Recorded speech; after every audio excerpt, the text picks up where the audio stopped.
In 1994, a discovery in the Peruvian desert changed everything.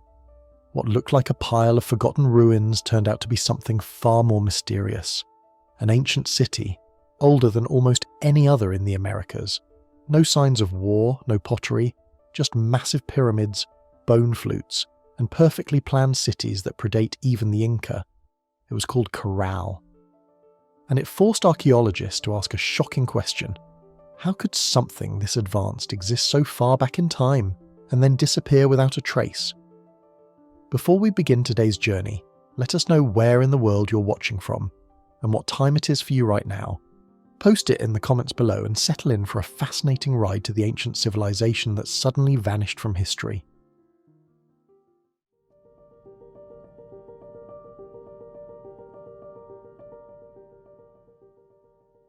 The story of Caral, an ancient city in Peru, begins not with a sudden grand unveiling, but with a series of scattered observations and findings over many decades, often misunderstood or overlooked. For a long time, the coastal valleys of Peru were known for their later, more visible civilizations, like the Incas, Moche, or Nazca. These cultures left behind impressive pottery, textiles, and large, easily recognizable structures that drew the attention of early archaeologists and adventurers. The deeper, older layers of human settlement were not yet fully appreciated, and the methods to accurately date such ancient sites were still developing. In the early 1900s, various explorers and researchers passed through the Soup Valley, the location where Caral would eventually be recognized. One notable figure was Max Uhle, a German archaeologist considered one of the founders of Peruvian archaeology. Uhle conducted extensive work along the Peruvian coast in the late 1800s and early 1900s. While he did not specifically identify Caral as a distinct, incredibly ancient city, his surveys documented numerous pre-Inca sites and provided a foundational understanding of the region's archaeological richness. His work laid the groundwork by showing that the Peruvian coast held a long and complex history of human occupation, even if the oldest layers were not yet precisely dated or understood in their full significance. Later, in the 1940s, an American archaeologist named Gordon Willey conducted surveys in the Viru Valley, another coastal valley north of Supa. His work focused on understanding settlement patterns over long periods. While not directly in Sup, his systematic approach to regional archaeology influenced how future researchers would investigate coastal sites. These early regional surveys, though not pinpointing Caral itself, contributed to a growing awareness that the Peruvian coast was home to very early and complex societies. The first specific mention of structures at what would become known as Caral came in 1948. Paul Kosok, an American historian and archaeologist, was conducting an aerial survey of ancient irrigation systems along the Peruvian coast. He flew over the Soup Valley and noted the presence of large mounds, which he correctly identified as ancient structures. In his book, Life, Land and Water in Ancient Peru, published in 1965, Kosok included a photograph of the main pyramid at Caral and described it as a prehistoric ruin. However, he did not assign it an exceptionally old date, nor did he recognize its profound significance as one of the world's earliest cities. At that time, the prevailing archaeological theories suggested that complex urban centers in the Americas developed much later, often linked to the rise of pottery and more advanced agricultural techniques that were thought to be necessary for supporting large populations. The lack of pottery at Caral was a significant factor in its initial misinterpretation. For many archaeologists, the presence of pottery was a key marker for dating and identifying settled, complex societies. Sites without pottery were often assumed to be simpler, earlier, and less developed. Caral, notably, was a pre-ceramic site, meaning its inhabitants did not use pottery. This absence contributed to the skepticism about its age and complexity. If there was no pottery, how could it be a large, organized city? This was a major puzzle for researchers in the mid-20th century. In 1975, a Peruvian archaeologist named Carlos Williams Leon visited the site. He created a detailed map of the central area of Caral, identifying 20 large mounds, which he recognized as monumental architecture. Williams published his findings describing the site's impressive scale and the clear evidence of large-scale construction. He also suggested that the site was very old, possibly pre-ceramic, based on the types of artifacts found and the architectural style. However, his work, while important, did not immediately lead to widespread recognition of Caral's extraordinary antiquity or its place as a foundational civilization. The prevailing academic focus remained on later, ceramic-using cultures. The turning point for Caral began in the 1990s with the work of Ruth Shady Solis, a Peruvian archaeologist. Shady and her team began systematic excavations in the Soup Valley in 1994. Unlike previous researchers, Shady was specifically looking for very early pre-ceramic sites, driven by a hypothesis that complex societies might have emerged earlier on the Peruvian coast than previously thought. Her meticulous excavation methods and focus on stratigraphy, the study of layers of archaeological deposits, allowed her to carefully uncover the site's long history. One of the most crucial steps in Shady's work was the collection of organic samples for radiocarbon dating. This scientific method measures the decay of radioactive carbon-14 in organic materials, providing a precise age for the samples. When the results from Caral's samples came back, they were astonishing. The dates indicated that Caral was inhabited, and its major structures were built between approximately 3,000 and 1,800 years before the Common Era. This placed Caral firmly in the late Archaic period, making it thousands of years older than any other known urban centre in the Americas, and roughly contemporary with the earliest cities in Mesopotamia, Egypt, and the Indus Valley. The initial reaction to these dates was a mix of excitement and skepticism. The idea that a complex urban civilization could have developed in the Americas so early, without pottery and seemingly independently of Old World influences, challenged long-held archaeological paradigms. Some scholars questioned the accuracy of the dates or the interpretation of the site as a true city rather than a ceremonial centre or a collection of villages. The absence of pottery, which had been a traditional marker of advanced societies, continued to be a point of contention for some. However, as more radiocarbon dates were obtained from various parts of the site, and as the scale and sophistication of Caral's architecture became clearer through continued excavation, the evidence became undeniable. The sheer size of the pyramids, the intricate planning of the city, the evidence of a complex social structure, and the presence of sophisticated crafts like textiles and musical instruments all pointed to a highly organised urban society. The scientific community gradually accepted Caral's status as the oldest known city in the Americas and one of the earliest civilizations in the world. The story of Caral's discovery is therefore not a single event, but a gradual process of recognition, driven by persistent archaeological inquiry and the application of modern scientific dating techniques. From fleeting aerial glimpses and tentative ground surveys, Caral slowly emerged from the dust of the Soup Valley, forcing a re-evaluation of the timeline and nature of early civilization on a global scale. Its initial obscurity and the skepticism it faced highlight how new discoveries can fundamentally alter our understanding of human history, pushing back the boundaries of what was once thought possible for ancient societies. The journey from a prehistoric ruin to a recognized cradle of civilization was a long one, spanning over 50 years of archaeological effort and scientific advancement. Caral, the ancient city, found its home in a unique and challenging environment, the Soup Valley on the central coast of Peru. This region is characterized by a stark contrast between the fertile river valley and the vast arid desert that surrounds it. Understanding this specific geography, the climate and the natural resources available is key to comprehending how such a sophisticated civilization could emerge and thrive in what appears to be a harsh landscape.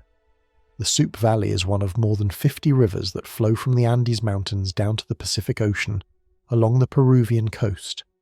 Each of these rivers creates a narrow strip of green, a linear oasis cutting through the otherwise dry coastal desert. The Soup River itself is not a massive river, but its consistent flow, fed by snowmelt and rainfall in the distant Andean highlands, provided the essential element for life, fresh water. Without the Soup River, the valley would be as barren as the surrounding desert. The geography of the Soup Valley is relatively narrow, extending from the foothills of the Andes to the Pacific coastline. Caral is situated approximately 23 kilometers, or about 14 miles inland from the ocean. This inland location was strategic. It was far enough from the immediate coastal fog and salt spray to allow for extensive agriculture, yet close enough to access marine resources from the Pacific. The valley floor itself is flat and fertile, composed of alluvial soils deposited by the river over millennia.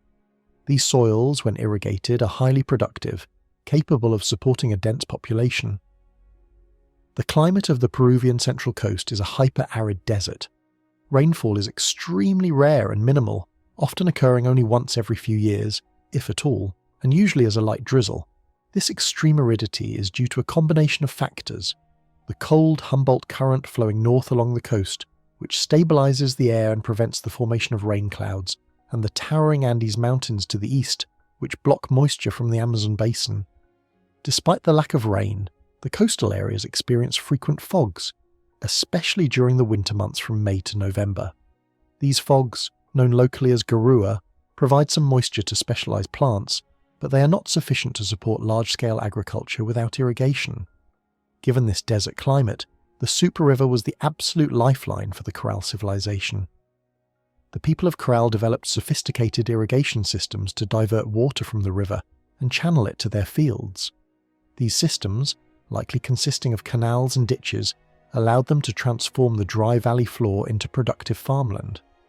The ability to control and manage water resources was fundamental to their survival and the growth of their population. Without effective irrigation, the large-scale agriculture needed to feed thousands of people in an urban centre like Caral would have been impossible. The natural surroundings also offered a variety of resources beyond just water and fertile land. The Pacific Ocean, a relatively short distance away, was an incredibly rich source of marine life. The cold Humboldt current, while responsible for the desert climate, also brings up nutrient-rich waters from the deep ocean, supporting an abundance of fish, shellfish, and marine mammals.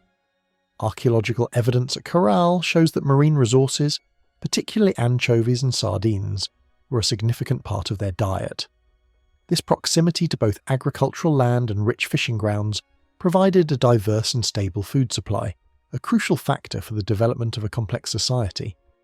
Beyond the river and the ocean, the desert itself provided certain materials. Stone for construction was available from the surrounding hills. Reeds and other plant materials grew along the riverbanks, useful for building, weaving mats, and other crafts. While wood was scarce in the immediate desert environment, some trees and shrubs would have been present, and larger timber might have been acquired through trade with communities further inland or in the Andean foothills. The influence of these natural surroundings on the early people who settled in the Supe Valley was profound. The necessity of irrigation fostered cooperation and organisation. Building and maintaining extensive canal systems required a coordinated effort from many people, likely leading to the development of social hierarchies and leadership structures to manage these vital projects. The predictable nature of the river's flow, unlike rain-fed agriculture, allowed for reliable harvests, which in turn supported population growth and specialization of labor. People could dedicate time to crafts, construction, and administration, rather than solely focusing on subsistence. The dual resource base, agriculture from the valley and marine resources from the coast, also played a significant role. It created a complementary economy where agricultural products, especially cotton, could be exchanged for fish and other seafood. This exchange fostered interaction and potentially trade networks between inland agricultural communities and coastal fishing communities, even if they were part of the same broader cultural group. Cotton, in particular, became a vital crop. While food crops fed the population, cotton was essential for making fishing nets, clothing, and other textiles, demonstrating an early understanding of resource specialization and trade. Furthermore, the relatively isolated nature of the Supe Valley, bounded by desert and mountains, might have contributed to a period of stable development for Caral. While trade and interaction with other valleys certainly occurred, the geographical barriers could have provided a degree of protection and allowed the civilization to mature without constant external threats, unlike some early urban centers in other parts of the world that faced frequent conflicts. In essence, the Super Valley, despite its desert setting, offered a unique combination of resources that were optimally exploited by the Caral people. The reliable Supe River, the fertile valley soils, and the abundant marine life from the Pacific Ocean provided the foundation for a thriving agricultural and fishing economy. The challenges of the arid climate necessitated innovative solutions like large-scale irrigation. Interestingly, no calcareous, calcium carbonate-containing algae have been found from this time. There are no fossils of land plants, what scientists call embryophytes, from the Cambrian. However, microbial life thrived on land, especially in the form of biofilms and microbial mats that covered tidal flats and beaches as early as 500 million years ago. These microbial communities played a role similar to modern-day soil crusts in deserts, helping stabilize the ground and contributing to the early formation of soils. Although some molecular clock studies suggest that land plants may have first evolved during the Middle or Late Cambrian, this idea remains controversial. What is clearer is that the large-scale removal of atmospheric carbon dioxide by these plants through a process called carbon sequestration didn't truly begin until the Ordovician period, which followed the Cambrian. Some researchers also think that arthropods, creatures like insects and spiders, may have started to move onto land during the Cambrian, based on genetic evidence. But like land plants, the oldest definite fossils of land arthropods also appear in the Ordovician, making their Cambrian origin uncertain and still a topic of debate. The Cambrian explosion was a time of extraordinary change and growth in the history of life on Earth. It happened roughly 541 million years ago, marking the beginning of a new chapter when life became more complex and diverse. During this period, many different types of animals developed rapidly, especially those with more than one cell, what we call multicellular life. Most creatures that lived during the Cambrian period lived in the ocean. For a long time, scientists believed that trilobites, a kind of ancient sea creature with a hard shell, were the most common animals of the time. But newer research has shown this wasn't exactly true. Trilobites were certainly important, but they were only one part of a much larger group called arthropods, a group that includes insects, crabs, spiders, and others. In the Cambrian seas, arthropods were the real rulers, but many of them had soft, fragile bodies that didn't fossilize easily. Trilobites, on the other hand, had strong armor-like shells made of calcium carbonate, a substance similar to what makes up seashells. These shells preserved well in the fossil record, making trilobites seem far more common than they actually were. This period marked a turning point for life on Earth. A dramatic increase in the number and types of species occurred. But not all life forms made it through this transition. The Ediacaran biota, soft-bodied organisms that lived before the Cambrian, suffered a mass extinction. Around the same time, new animal behaviours appeared, especially burrowing into the seafloor. These burrowing creatures changed the ocean floor in ways that could not be undone. Before this, the seafloor was mostly covered by thick microbial mats, like slimy blankets of microorganisms. But as animals dug through the seabed, they disrupted and eventually destroyed many of these mats in a process called bioturbation. This forced the creatures that relied on the mats either to adapt or die out. Those that could adjust began to take advantage of the new types of habitats that formed in the disturbed seabed. During the same period, animals with hard, mineralized body parts, such as shells, began to appear more frequently. These included representatives from most of the major groups, or phyla, of animals that we still recognize today. One example is the bryozoans, tiny colonial creatures that were once thought to have appeared much later, in the Ordovician period. But most of these early animals were only primitive ancestors of today's forms, and since animals with mineralized bodies usually lived on the seafloor, they didn't fully represent the diversity of soft-bodied life that may have been far more abundant. Even though the early Cambrian period was a time of incredible growth, earning it the name Cambrian explosion, this boom didn't last forever. Around 515 million years ago, things began to change. The number of species going extinct started to outpace the number of new species appearing. About 5 million years later, the total number of different genera, a way of grouping related species, dropped from around 600 to just 450. The rate at which new species were forming fell to as little as 1/5 or 1/3 of what it had been earlier. By around 500 million years ago, oxygen levels in the oceans dropped sharply. This caused hypoxia, a situation where there isn't enough oxygen for most animals to survive. At the same time, levels of hydrogen sulfide, a toxic gas, began to rise, a dangerous combination that led to yet another extinction event. The second half of the Cambrian period turned out to be much quieter and less biologically rich than the first. Several quick waves of extinction occurred. Reef-building sponges called Archaeological, which had taken over from older reef-forming organisms like stromatolites, eventually died out too. After their disappearance, stromatolites made a brief comeback, but overall biodiversity remained low until the Great Ordovician biodiversification event, which brought another explosion of life later on. Life in the Cambrian oceans wasn't easy. Oxygen levels were often low and unpredictable. When deep ocean waters that lacked oxygen occasionally rose up into shallower areas, a process known as upwelling, entire communities of organisms could be wiped out. Yet these stresses also pushed evolution forward, eventually leading to greater biodiversity.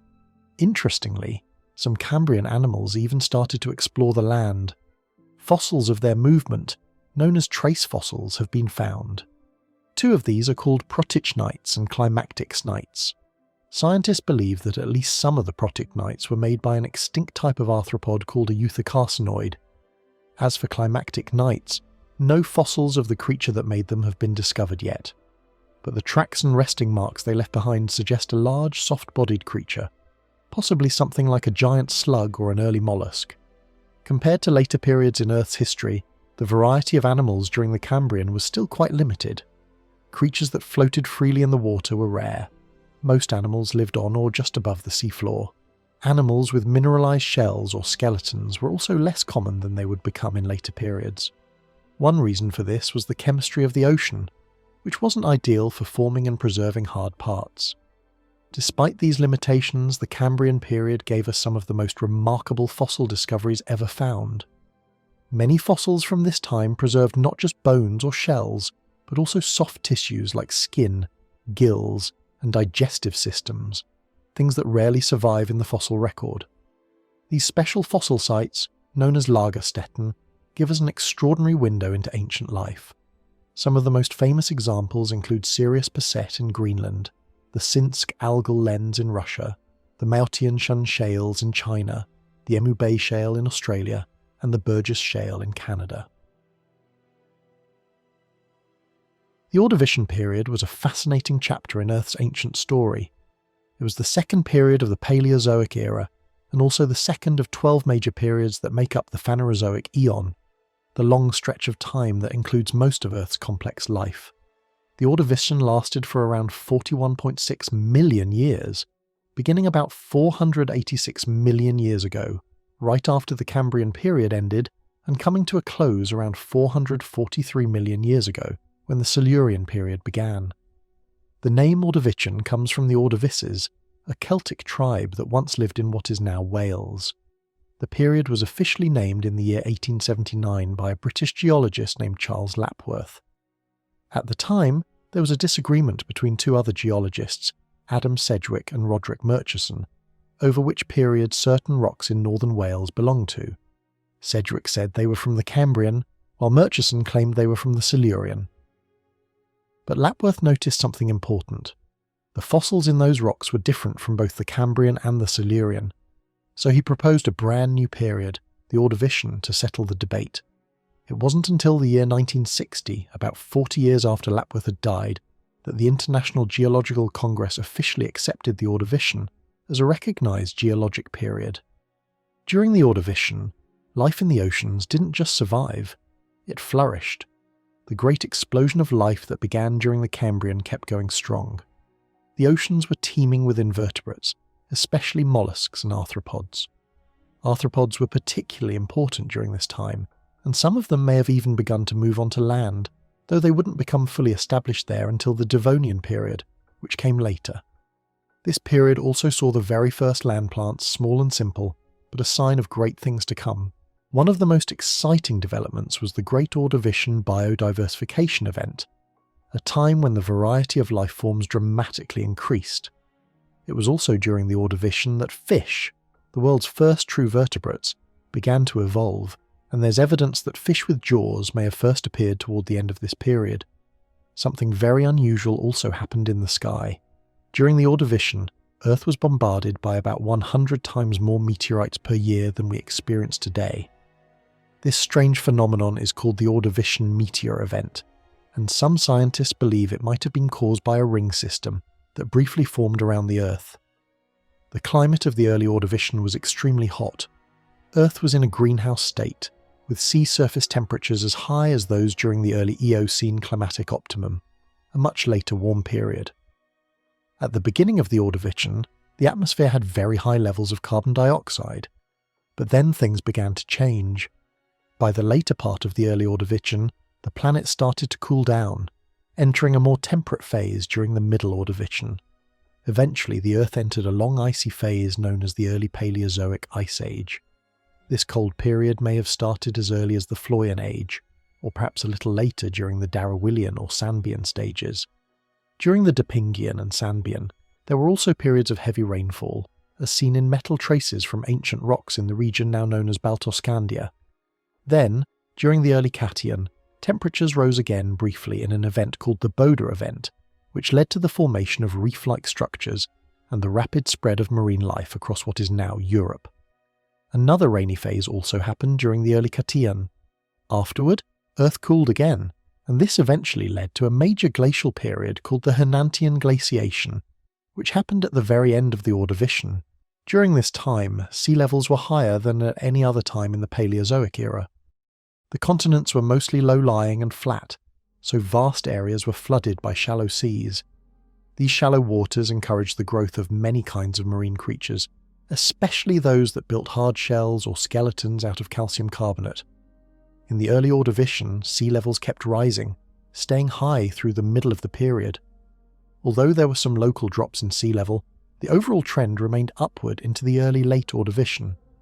Then, as the Earth grew colder in the few million years leading up to the Hernantian glaciation, sea levels began to fall steadily. During the glacial period itself, sea levels rose and fell multiple times, but the exact details are still not fully understood. Some scientists think that sea levels began fluctuating even before the Hernantian glaciation officially began, but solid evidence of glaciers does not appear until the very end of the period. There is now proof that glaciers formed during the Hernantian on what are now Africa and South America, which were located near the South Pole at the time. These southern lands helped form the icy caps of the glacial age. Much like North America and Europe, the giant southern continent called Gondwana was mostly covered by shallow seas during the Ordovician. These warm, sunlit waters were perfect for life that needed space to grow and build reefs or shells. The enormous Panthalassic Ocean stretched across most of the northern hemisphere, while several other ancient seas and oceans also existed, including Proto-Tethys, Paleo-Tethys, the Canti Ocean, which eventually disappeared by the end of the period, the Iapetus Ocean, and a newly forming sea called the Reich Ocean. During most of the late Ordovician period, life in the oceans was thriving. Many kinds of marine animals were doing well, and ecosystems continued to grow more complex.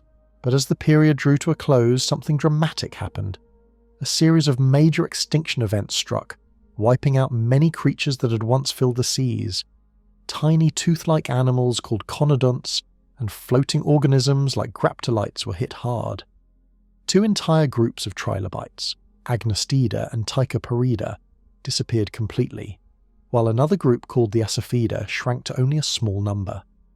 Other sea animals such as brachiopods, which looked like clams, bryozoans, which formed coral-like colonies, and echinoderms, relatives of starfish and sea urchins, were also badly affected.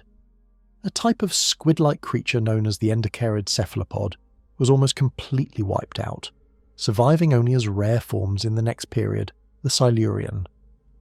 Scientists believe that this great die-off may have been caused by a sudden ice age at the end of the Ordovician. This cooling was possibly triggered by the spread of the first land plants, which changed Earth's climate by pulling carbon dioxide out of the atmosphere. The final part of the Ordovician became one of the coldest times in the last 600 million years of Earth's history. Despite the extinctions, the Ordovician period gave rise to a wide variety of new marine life that would shape the rest of the Paleozoic era. The oceans were filled with layers of animals that filtered tiny particles from the water for food. These animals formed simple food chains and lived in tightly connected communities. Life during the Ordovician was far more varied and complex than in the earlier Cambrian period, and this pattern of ocean life has continued in many ways all the way to today. One of the most incredible events of this time is called the Great Ordovician Biodiversification Event. It may not be as famous as the Cambrian explosion, but it was just as important. With its large circular plaza, these structures are generally smaller in scale compared to those in the upper sector. The lower sector is characterized by a greater concentration of residential areas, workshops, and more utilitarian structures. Archaeological evidence suggests that this area was primarily the living quarters for the majority of Caral's population, including common people, artisans, and those engaged in daily economic activities like fishing, farming, and textile production. The presence of smaller ceremonial spaces within the lower sector indicates that religious or communal activities were not exclusively confined to the grander upper sector, but were also an integral part of daily life for the general populace. The arrangement in Ciudad Baja suggests a more practical and everyday living environment, yet one that was still thoughtfully integrated into the overarching urban plan. The two sectors of Caral are interconnected by a network of pathways, ramps, and open spaces, facilitating movement and interaction between different parts of the city. While Caral's urban plan does not exhibit the rigid, orthogonal grid patterns seen in later Roman cities, its pathways demonstrate a clear intentionality in connecting key architectural complexes and providing access throughout the settlement. The open areas between buildings were not random voids but served as defined plazas, courtyards, or thoroughfares, guiding movement and providing additional communal spaces. This thoughtful integration of monumental architecture with residential zones and public areas is a hallmark of sophisticated urban planning.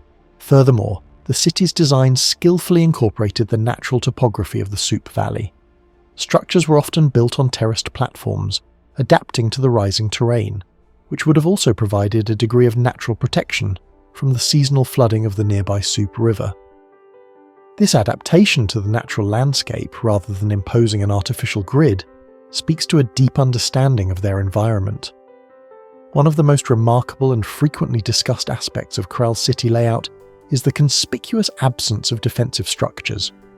Unlike many contemporary or near-contemporary early urban centres in other parts of the world, Caral shows no evidence of massive defensive walls, moats, fortified gates, or other architectural features designed for protection against warfare or external threats.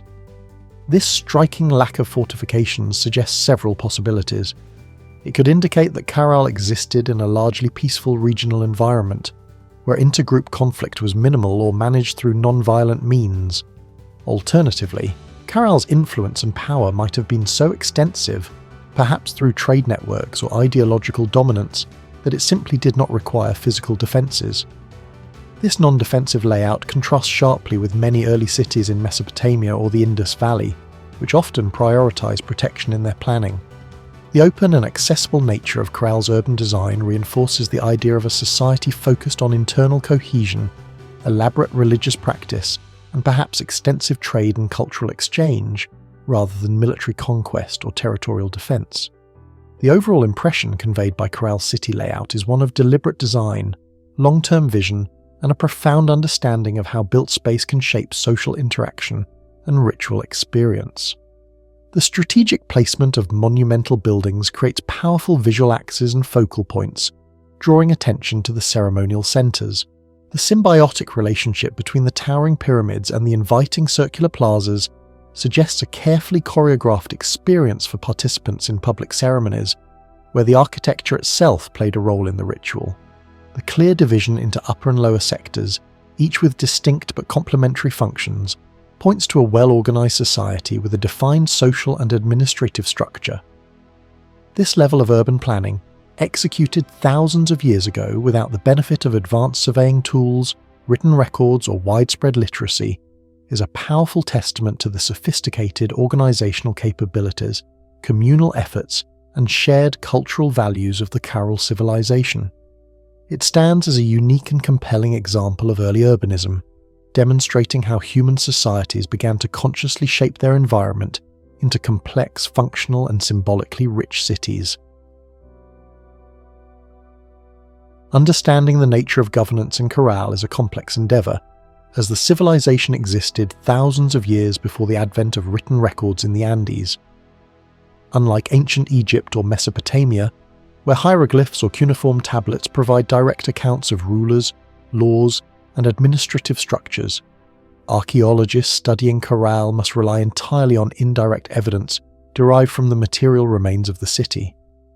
This evidence, however, strongly suggests a highly organized and hierarchical society with a sophisticated form of leadership, even if the precise titles or mechanisms of power remain unknown. The most compelling evidence for centralized authority in Caral comes from its monumental architecture. The construction of the vast platform mounds, pyramids, and sunken circular plazas required an immense mobilization of labor and resources. Building structures like the Pyramid Maya, which is 160 meters long and 28 meters high, would have involved thousands of individuals working over many years, perhaps even generations.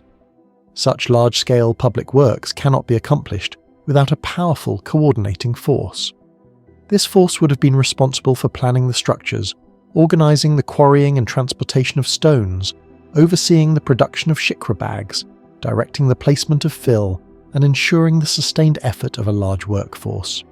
This level of organization points directly to a strong central leadership, capable of compelling or persuading a significant portion of the population to contribute their labor to communal projects. The city layout itself also provides clues about governance. The clear division between the upper sector, Ciudad Alta, and the lower sector, Ciudad Baja, suggests a social stratification. The upper sector, with its grandest and most numerous monumental structures, was likely the domain of the elite. The residences found in this sector tend to be larger and more elaborate than those in the lower sector, sometimes featuring multiple rooms, courtyards, and better quality construction. This differential access to prime real estate and higher quality housing is a common archaeological indicator of social hierarchy, implying that certain individuals or families held a privileged status within Caral society. While specific burial practices that might indicate social status are not extensively documented at Caral itself, the overall pattern of monumental construction and residential differentiation strongly supports the presence of a ruling class. Given the deeply ceremonial nature of Caral's monumental architecture, the pyramids, altars, and circular plazas, it is widely hypothesized that religious leaders played a dominant role in governance. This form of rule, often termed a theocracy, is common in many early civilizations where religious authority and political power were intertwined. The leaders of Caral may have derived their legitimacy from their perceived connection to the divine, or their ability to mediate with supernatural forces. Their control over elaborate public rituals, which likely took place in the grand plazas and atop the pyramids, would have reinforced their authority and fostered social cohesion. The discovery of numerous bone flutes and other musical instruments suggests that music was an integral part of these ceremonies, further enhancing the power and mystique of the religious elite. Furthermore, the sophisticated understanding of astronomy evident at Caral points to the role of leaders who could interpret celestial phenomena. The precise alignment of some structures, such as the Pirámide de la Huanca with its associated monolith, suggests their use as astronomical observatories. Knowledge of astronomical cycles would have been crucial for predicting agricultural seasons, determining optimal times for planting and harvesting, and establishing a ritual calendar. Leaders who possessed and controlled such vital knowledge would have held immense power over the lives of the populace, as they could dictate the rhythm of daily life and agricultural cycles, thereby ensuring the community's survival and prosperity. This control over critical information and its practical application would have been a powerful tool for maintaining social order and legitimizing their rule. Unlike many early states in other parts of the world, Caral shows a striking absence of evidence for military power. There are no defensive walls surrounding the city, no significant caches of weapons, and no iconography depicting warfare or warriors. This suggests that the power of Caral's leaders was not based on military coercion or conquest. Instead, their authority likely stemmed from their religious prestige, their ability to organize communal labor for beneficial projects, like irrigation systems and monumental buildings, and their control over essential resources and trade networks. This non-militaristic form of governance is a distinctive feature of Caral, and sets it apart from many other early civilizations where military might often played a central role in state formation and maintenance. The maintenance of social order in Caral appears to have relied more on ideological consensus and shared religious beliefs than on physical force. The organisation of labour for the shikra bag construction method further illustrates the effective management structure. The collection of reeds, the weaving of thousands of bags, the gathering of stones, and the coordinated placement of these bags within the platforms would have required a highly organised system of labour management. This implies that leaders were not only capable of issuing commands, but also of establishing efficient logistical systems to support large-scale public works. The ability to feed, house, and manage a large workforce over extended periods speaks to a sophisticated administrative capacity, even without a formal bureaucracy that we might recognise from later states. This communal labour system, often seen in Andean societies, likely involved reciprocal obligations, where individuals contributed their labour to community projects and, in return, received support or benefits from the collective. The leaders would have been the orchestrators and beneficiaries of this system. Caral's influence also extended beyond its immediate urban core. Archaeological evidence suggests that Caral was the central hub of a network of at least 17 other settlements in the Supe Valley, and potentially had connections with coastal and highland communities. This regional interaction would have required some form of political or economic coordination, possibly overseen by the leaders of Caral. While this influence might not have been direct political control in the modern sense, it likely involved the management of trade, the dissemination of religious practices, and the establishment of shared cultural norms. Caral's leaders may have acted as facilitators of regional exchange and ideological centres, drawing other communities into their sphere of influence through peaceful means. While the exact nature of decision-making remains speculative, it is plausible that a council of elders, religious figures, or a hereditary line of chiefs held power. The monumental scale of the project suggests a long-term vision that would have transcended individual lifespans, implying a stable and enduring form of leadership. The symbolism embedded in the architecture and artifacts, though not fully deciphered, likely played a role in reinforcing the legitimacy and authority of the ruling class. The very act of building such impressive structures could have been a powerful statement of power and control, demonstrating the leader's ability to command resources and labour. In summary, while the specific titles and daily operations of Caral's governance remain elusive, the archaeological record strongly points to a highly organised, non-militaristic, and likely theocratic leadership that utilised communal labour, religious authority, and control over resources to manage a complex urban society and its regional network. The economy of Caral was the lifeblood of its sophisticated civilization, enabling the growth of its large population and the construction of its monumental architecture. Unlike modern economies, Caral's system of buying and selling did not involve currency or a market system in the contemporary sense.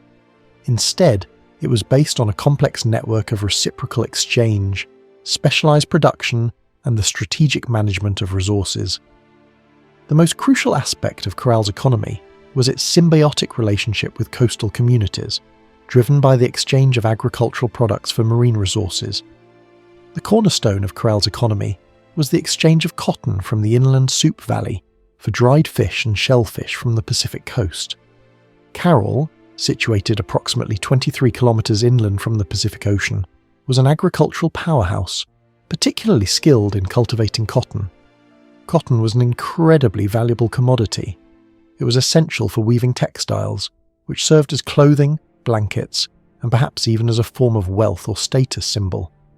More critically, cotton was indispensable for making fishing nets and lines. The coastal communities, while rich in marine life, lacked the agricultural land and fresh water necessary to produce cotton on a large scale. Conversely, the inland Caral people, despite their agricultural prowess, did not have direct access to the abundant marine resources of the Pacific. This created a natural and powerful interdependence. Archaeological evidence strongly supports this specialized exchange. At Caral and other inland sites in the Supe Valley, archaeologists have found vast quantities of dried fish bones, especially anchovies and sardines, along with numerous shells from various mollusks. These marine remains are found far from the coast, indicating their deliberate transport inland. Conversely, at contemporary coastal sites like Aspero, which is believed to have been a major fishing centre linked to Caral, large amounts of cotton fibres, cotton seeds, and tools for processing cotton have been discovered. This reciprocal flow of goods, cotton moving from the valley to the coast, and dried fish moving from the coast to the valley, formed the backbone of the regional economy. The dried fish provided a crucial protein source for the inland population, while cotton enabled the coastal people to efficiently harvest the ocean's bounty. Beyond cotton, Caral's agricultural surplus also included other important crops. Gourds were cultivated extensively, serving a multitude of purposes. They were used as containers for water and food storage, as floats for fishing nets, and even as resonating chambers for musical instruments like the bone flutes found at the site. Other food crops, such as beans and squash, also contributed to the agricultural output, providing sustenance for the urban population and potentially additional items for trade. The ability to produce a consistent agricultural surplus was fundamental to Caral's economic success, as it allowed a portion of the population to specialise in non-agricultural activities such as monumental construction, craft production, and religious leadership. Evidence of craft specialisation at Caral further highlights its complex economy. Archaeologists have uncovered finely woven textiles, intricate bone flutes, and various carved artefacts. The skill required to produce these items suggests dedicated artisans who are supported by the broader economic system. These specialised goods could have been used within Caral for ritual purposes, as status symbols for the elite, or as valuable items for exchange with other communities. For example, the elaborate textiles might have been highly prized trade goods, similar to how fine pottery or metalwork functioned in later societies.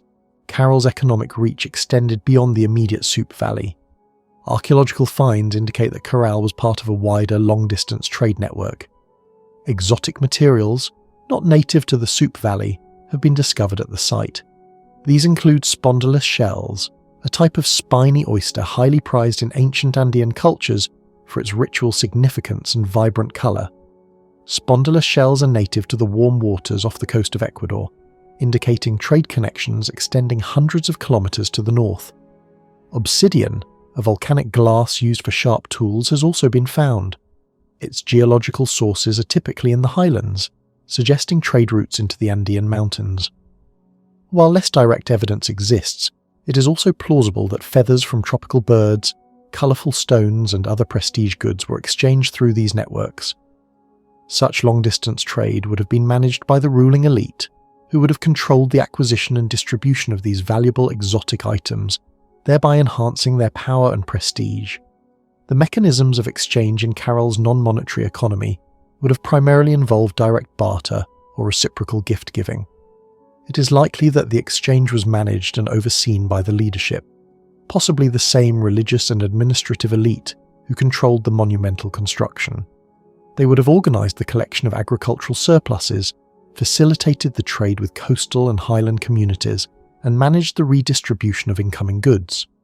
This centralised control over economic activities would have allowed the elite to accumulate wealth in the form of valuable goods and reinforce their authority. Storage facilities such as pits or designated areas within structures would have been essential for managing these surpluses, ensuring a steady supply of goods for trade and for supporting the non-agricultural population. The success of Caral's economy was a key factor in its emergence as a major urban centre. The ability to consistently produce agricultural surpluses, particularly cotton, and to manage a robust trade network for essential resources like dried fish, provided the economic foundation for its large population and the ambitious public works projects. This economic prosperity fostered inter-community relationships, creating a sphere of influence for Caral that was based on mutual benefit and exchange rather than military might. The economic system of Caral demonstrates that complex urban societies could flourish through sophisticated resource management and extensive trade networks, even in the absence of traditional currency or formal markets, highlighting a unique path to economic development in the ancient world. Agriculture was the bedrock upon which the civilization of Caral was built.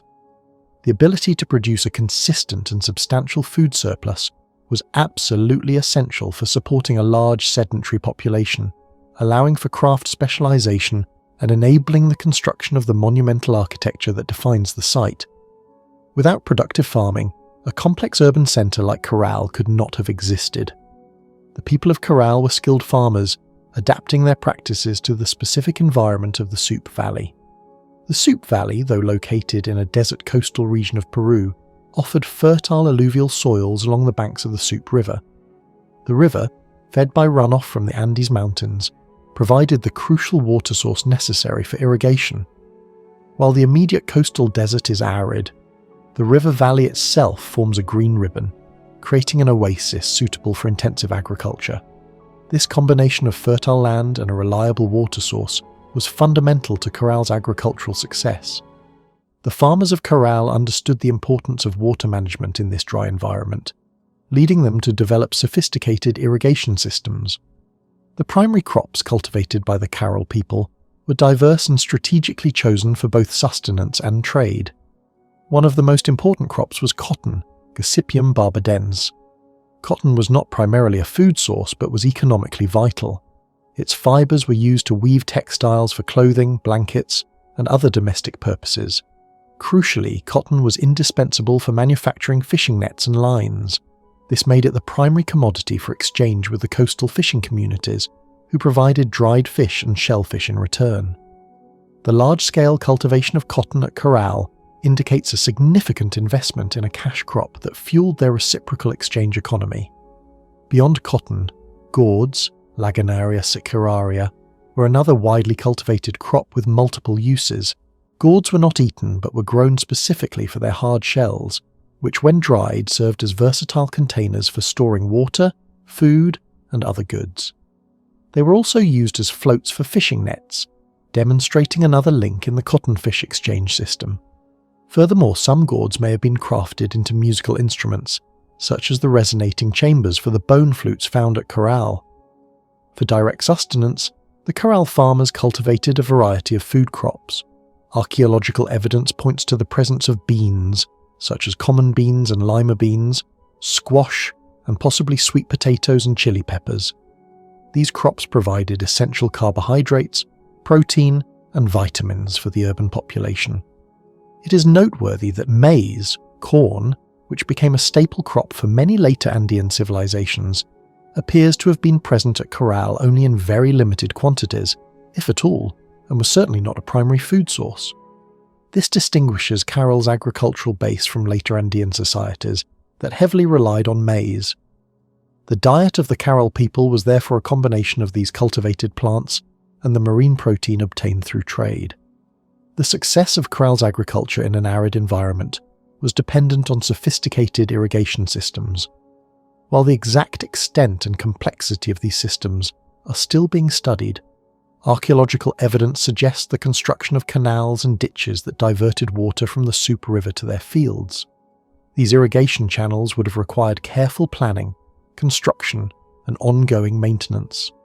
The engineering involved in building and maintaining these waterworks, ensuring water flowed efficiently to all cultivated areas, speaks to a high level of communal organisation and technical skill.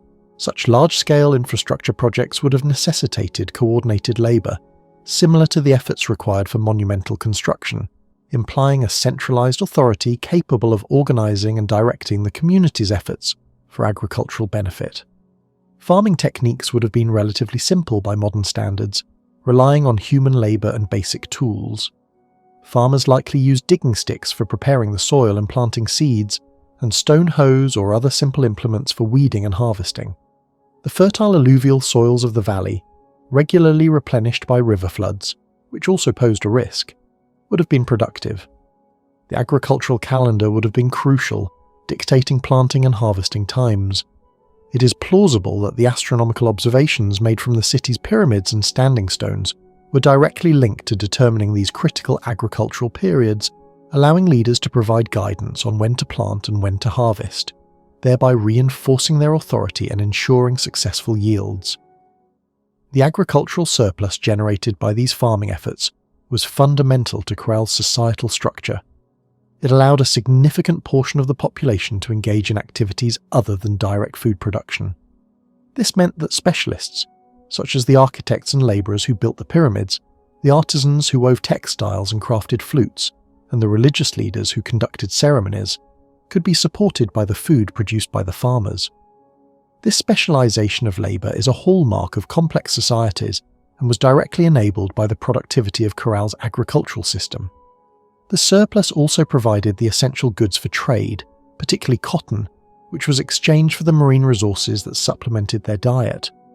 However, Caral's agricultural system was not without its challenges. The Andean coastal region is susceptible to periodic environmental fluctuations, most notably strong El Nino events. These climatic phenomena bring torrential rains and severe flooding to the normally arid coast, which could have devastated irrigation systems and agricultural fields.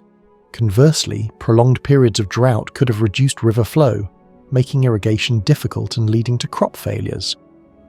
Soil salinization, a common problem in irrigated arid lands where salts accumulate in the soil, might also have posed a long-term challenge to agricultural productivity. The ability of the Caral people to adapt to these environmental challenges would have been critical for their long-term survival. To ensure food security for the urban population, particularly during periods of scarcity, the Caral people would have employed various food processing and storage techniques. Drying fish and other marine products would have been essential for preservation. Similarly, agricultural products like beans and gourds could be dried and stored.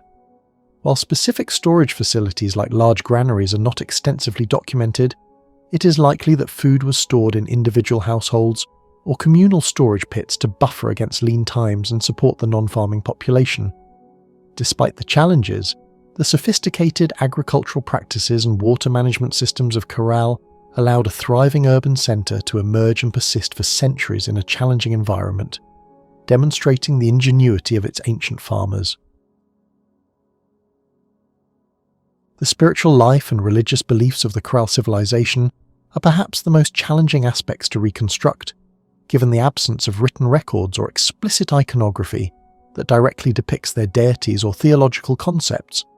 Unlike later Andean civilizations with their rich pantheons and detailed mythologies, our understanding of Caral's spiritual world relies entirely on the interpretation of archaeological remains, the monumental architecture, the layout of the city, the artifacts found within ceremonial contexts, and the apparent practices implied by these findings.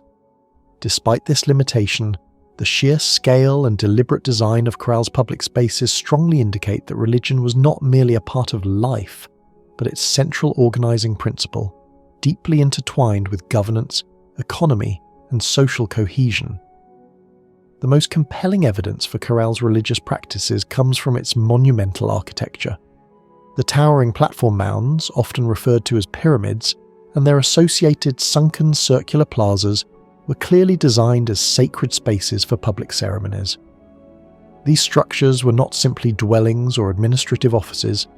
Their grand scale, precise construction, and strategic placement within the city suggest they were focal points for communal rituals that engaged a significant portion of the population. The act of building these massive structures itself may have been a form of religious devotion, a collective offering to the deities or cosmic forces they revered. The immense labour involved, organised over centuries, points to a shared belief system that motivated and unified the community in these monumental endeavours. Rituals would have taken place in the sunken circular plazas, which served as natural amphitheatres. These spaces were designed to accommodate large gatherings, allowing many people to observe or participate in ceremonies. Imagine processions ascending the wide ramps of the pyramids, culminating in rituals performed on the flat summits, perhaps involving offerings, music, and possibly the burning of incense or other substances, the smoke rising towards the sky. The circular form itself may have held symbolic meaning, perhaps representing the cosmos, cycles of nature, or the unity of the community. Evidence of hearths and burned offerings found within some ceremonial structures suggest the use of fire in rituals, a common element in ancient religious practices worldwide, often symbolizing purification, transformation, or communication with the divine. While specific deities remain unknown, it is highly probable that the Caral people worshipped a pantheon of gods associated with natural forces vital to their survival.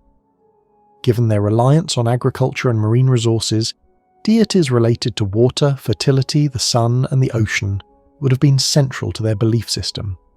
The Soup River, providing life-giving water for irrigation in an arid landscape, would have been revered. The sun, essential for crop growth and marking the passage of time, would have held immense significance.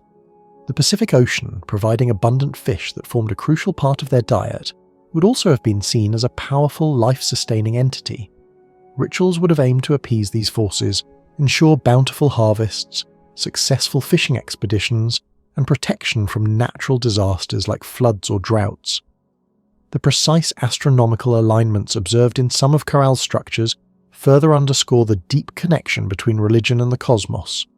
For example, the Pirámide de la Huanca, with its associated standing stone, is believed to have functioned as an astronomical observatory.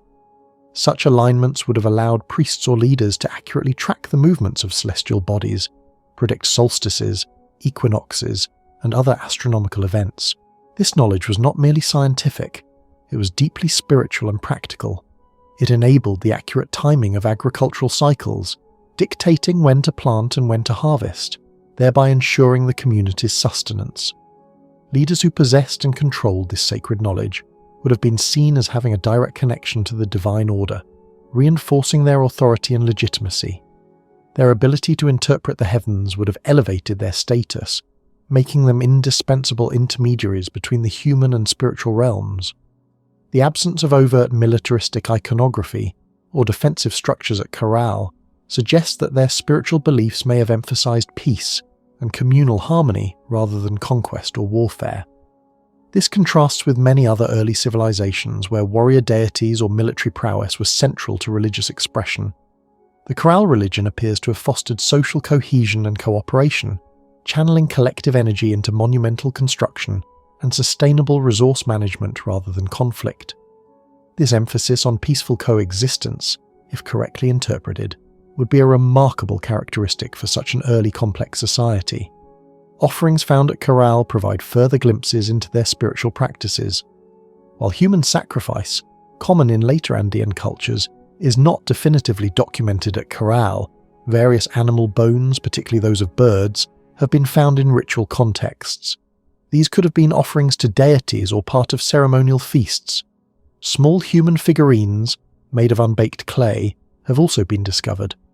These figurines, often stylized, may have served as votive offerings, representations of ancestors, or symbols used in personal or communal rituals.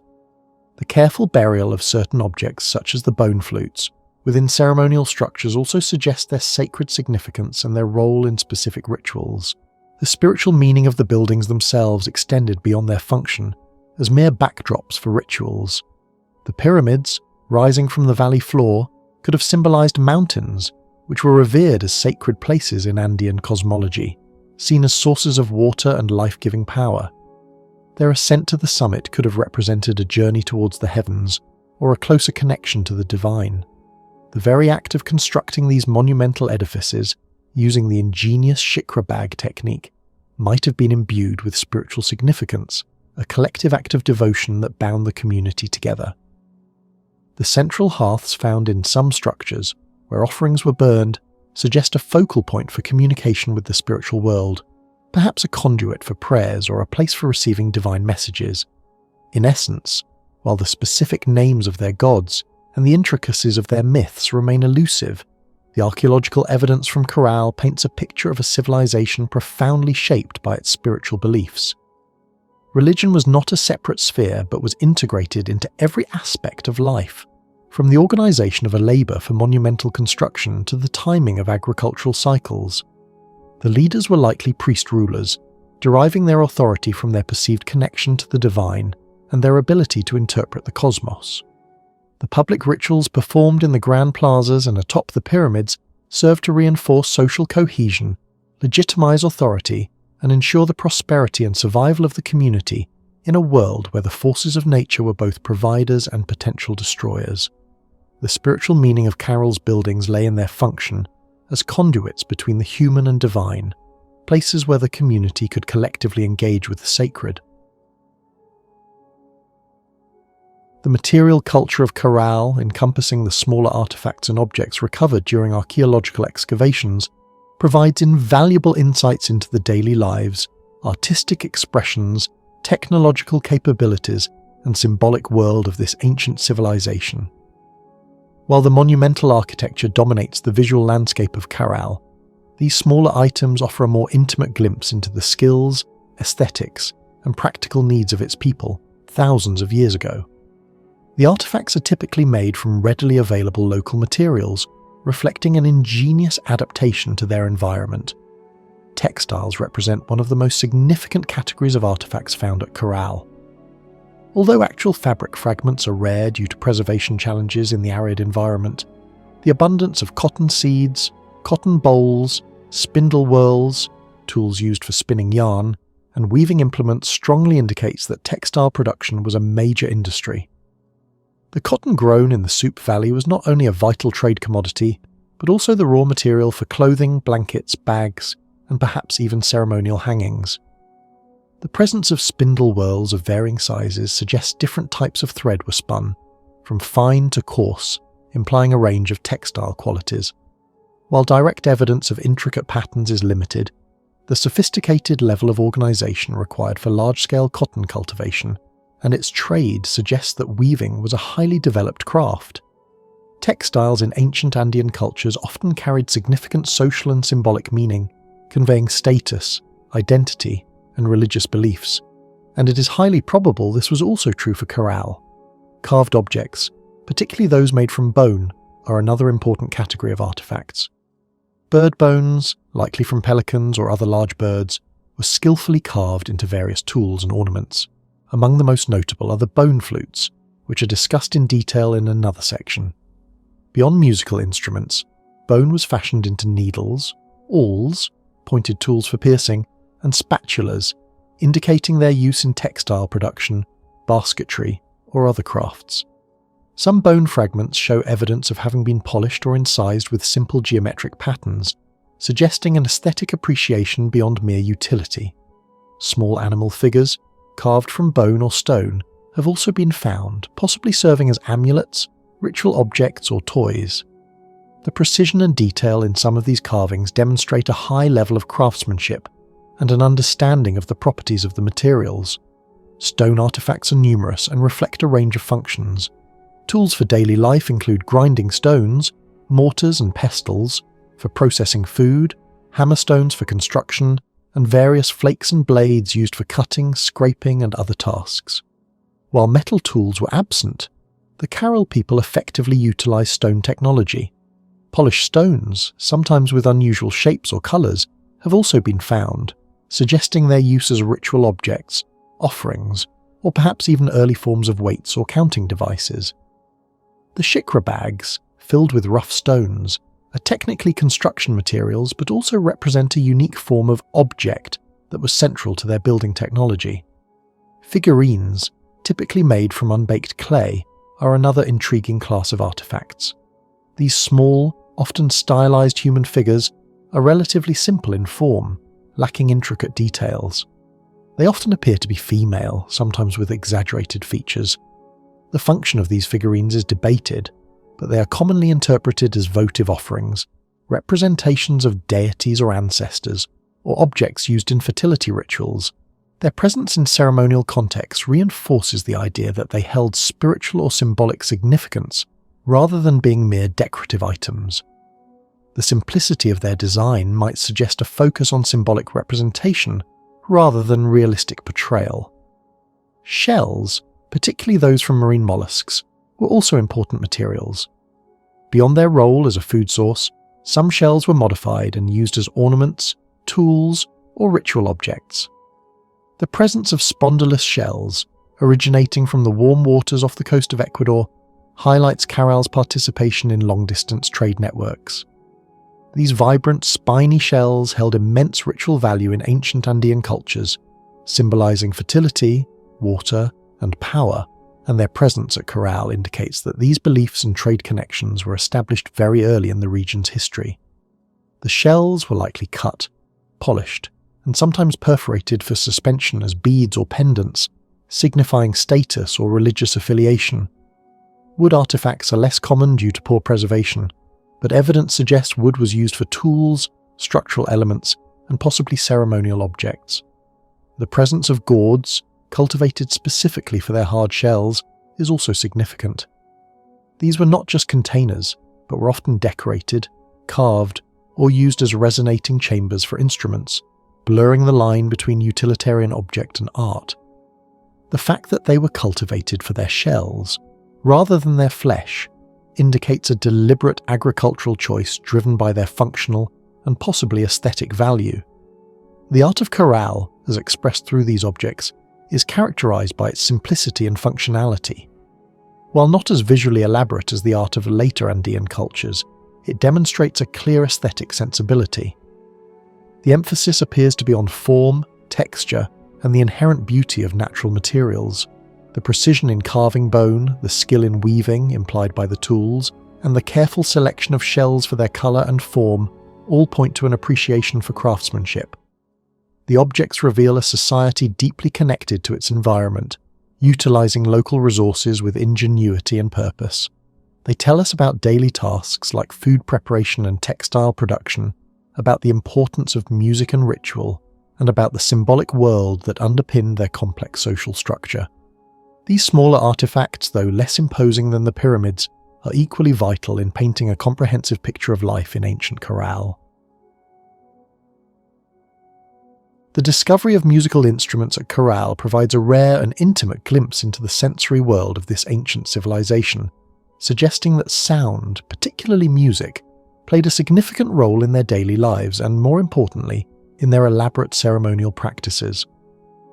While archaeological evidence for music in ancient societies is often scarce due to the perishable nature of most instruments, Caral has yielded a remarkable collection of well-preserved flutes, offering direct insight into the soundscapes of 5 millennia ago. The most prominent musical artifacts found at Caral are sets of flutes made from bird bones. These instruments are typically crafted from the long bones of pelicans or condors, birds that would have been available in the coastal and highland regions of Peru. The bones were carefully hollowed out, polished, and perforated with finger holes. Archaeologists have recovered multiple sets of these flutes, often found together in ceremonial contexts, suggesting they were played in ensembles. One notable discovery included a set of 32 flutes, arranged in a specific order, indicating a deliberate musical arrangement or a collection belonging to a group of musicians. These bone flutes vary in size and the number of finger holes, which would have allowed for different pitches and melodic possibilities. Some flutes have as few as 3 finger holes, while others have more, enabling a wider range of notes. The craftsmanship involved in their creation is impressive. The bones are precisely cut, the holes are cleanly drilled, and the surfaces are often polished smooth. This level of detail suggests that their creation was a specialized skill, likely performed by dedicated artisans. The choice of bird bones, particularly those of large birds, may have held symbolic significance, perhaps connecting the music to the flight of birds, the heavens, or specific animal spirits. The presence of these instruments in ceremonial contexts, such as within the monumental structures or associated with ritual offerings, strongly indicates that music was an integral part of Caral's religious and public life. The sunken circular plazas, designed to accommodate large gatherings, would have been ideal venues for musical performances. Imagine the sound of multiple bone flutes, perhaps accompanied by other perishable instruments like drums made from gourds or animal skins, for which no direct evidence remains, echoing across the plaza during a ritual. Such performances would have created a powerful sensory experience, enhancing the atmosphere of the ceremonies and helping to unify the community in shared spiritual moments. Music could have been used to invoke deities, accompany dances, mark transitions in rituals, or simply to create a sacred ambiance. The acoustic properties of the bone flutes are unique. Their sound is often described as haunting, ethereal, or bird-like, depending on the specific instrument and how it is played. This distinct sound would have contributed to the unique character of Caral's ceremonies. The fact that multiple flutes were found together suggests polyphonic or harmonic playing, where different flutes played different parts or notes simultaneously, creating a richer and more complex sound than a single instrument. This implies a sophisticated understanding of musical arrangement and performance. Beyond formal ceremonies, music likely played a role in daily life as well, though this is harder to ascertain from the archaeological record. Simple songs or melodies might have accompanied work, storytelling, or social gatherings. The use of gourds as potential resonating chambers for other instruments, or even as simple rattles, further hints at a broader musical culture. The very act of crafting these instruments, from selecting the bones to carefully drilling the holes, would have been a skilled and time-consuming process, indicating the value placed on music within their society. The survival of these bone flutes is particularly significant, because musical instruments made from organic materials rarely endure for thousands of years. Their preservation at Caral, likely due to the dry desert climate and the careful burial within ceremonial contexts, provides direct, tangible evidence of their musical culture. This contrasts with many other ancient sites where the existence of music is only inferred from iconography or literary descriptions. The Caral flutes offer a direct connection to the sounds of one of the world's earliest urban civilizations. The importance of music in ancient societies often extends beyond mere entertainment. It serves as a mnemonic device for transmitting oral traditions, a means of social bonding, a tool for spiritual communication, and a way to express collective identity. For the Caral people, music likely fulfilled many of these roles. It would have reinforced shared beliefs, facilitated communal experiences in the grand public spaces, and provided a powerful medium for connecting with the spiritual realm. The sound of Caral, emanating from these ancient bone flutes, represents a vibrant, intangible aspect of their culture that has, against all odds, left a tangible trace for us to discover millennia later. The monumental architecture of Caral stands as a profound testament to the advanced engineering skills and organizational prowess of its ancient inhabitants. Constructing massive platform mounds, grand circular plazas, and other large-scale public works required a deep understanding of materials, stability, and labor management, all achieved without the benefit of metal tools, the wheel, or beasts of burden. The ingenuity of the Caral builders is particularly evident in their innovative construction techniques, which allowed them to erect structures that have endured for 5 millennia in a seismically active region. The most distinctive and ingenious building technique employed by the Caral people was the use of shikra bags. These were large, sturdy net bags, meticulously woven from plant fibers, primarily reeds and other local vegetation abundant in the Soup Valley. The process involved collecting vast quantities of these fibrous plants, preparing them, and then expertly weaving them into durable nets. Once woven, these bags were filled with rough, unworked stones, earth, and rubble, typically sourced from the nearby riverbed or quarried from the surrounding hills. These pre-filled shikra bags were then strategically placed as fill material within the core of the monumental platforms. Instead of relying on solid stone or adobe brick throughout the entire structure, the Caral builders constructed outer retaining walls of rough stone and earth, and then packed the interior spaces with these stone-filled bags. The shikra technique offered multiple advantages. Firstly, it significantly increased the efficiency of construction. Rather than moving individual stones or loose earth, large quantities of fill could be transported and positioned quickly using these contained units. This would have streamlined the labour process, allowing for faster progress on massive projects. Secondly, and perhaps most critically for a region prone to frequent earthquakes, the shikra bags acted as natural shock absorbers. The flexible nature of the woven nets, combined with the loose, aggregate fill within them, allowed the structures to flex and deform slightly during seismic tremors. This inherent flexibility dissipated the energy of ground movements, preventing the rigid cracking and catastrophic collapse that often afflict solid masonry structures in earthquake zones. This ingenious anti-seismic design is a hallmark of Caral's engineering brilliance, demonstrating a practical understanding of structural dynamics thousands of years before modern engineering principles were formalized. The enduring stability of Caral's pyramids after millennia of seismic activity is a powerful testament to the effectiveness of this method. The scale of construction at Caral, exemplified by structures like the Pyramid Mare, which measures 160 meters long and 28 meters high, speaks volumes about the organizational capabilities of the society. Erecting such colossal edifices would have required the mobilization and coordination of thousands of laborers over many years, possibly even generations. This implies a highly centralized and effective leadership, capable of planning these projects, allocating resources, and compelling or motivating a large workforce.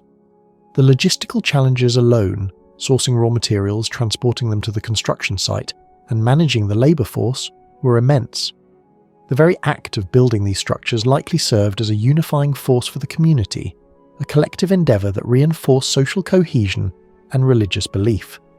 The materials used were predominantly local and readily available. Large unworked stones were collected from the Soup River or quarried from the surrounding hillsides. Earth and rubble were used as fill. The outer surfaces of the platforms were often faced with rough-hewn stones or adobe bricks, providing a more finished appearance. While much of the original surface treatment has eroded over 5 millennia, archaeological evidence suggests that some areas may have been plastered with mud or clay and possibly painted with vibrant pigments, adding to their visual grandeur and symbolic power. The ramps and staircases leading to the summits of the platforms were typically wide and gently sloped, designed to accommodate processions and large groups of people during public ceremonies, emphasizing the communal and public nature of these sacred spaces. Beyond the shikra technique, the Caral builders demonstrated sophisticated planning in the overall city layout. The deliberate terracing of the site, adapting structures to the natural contours of the valley, showcases an understanding of topography and drainage.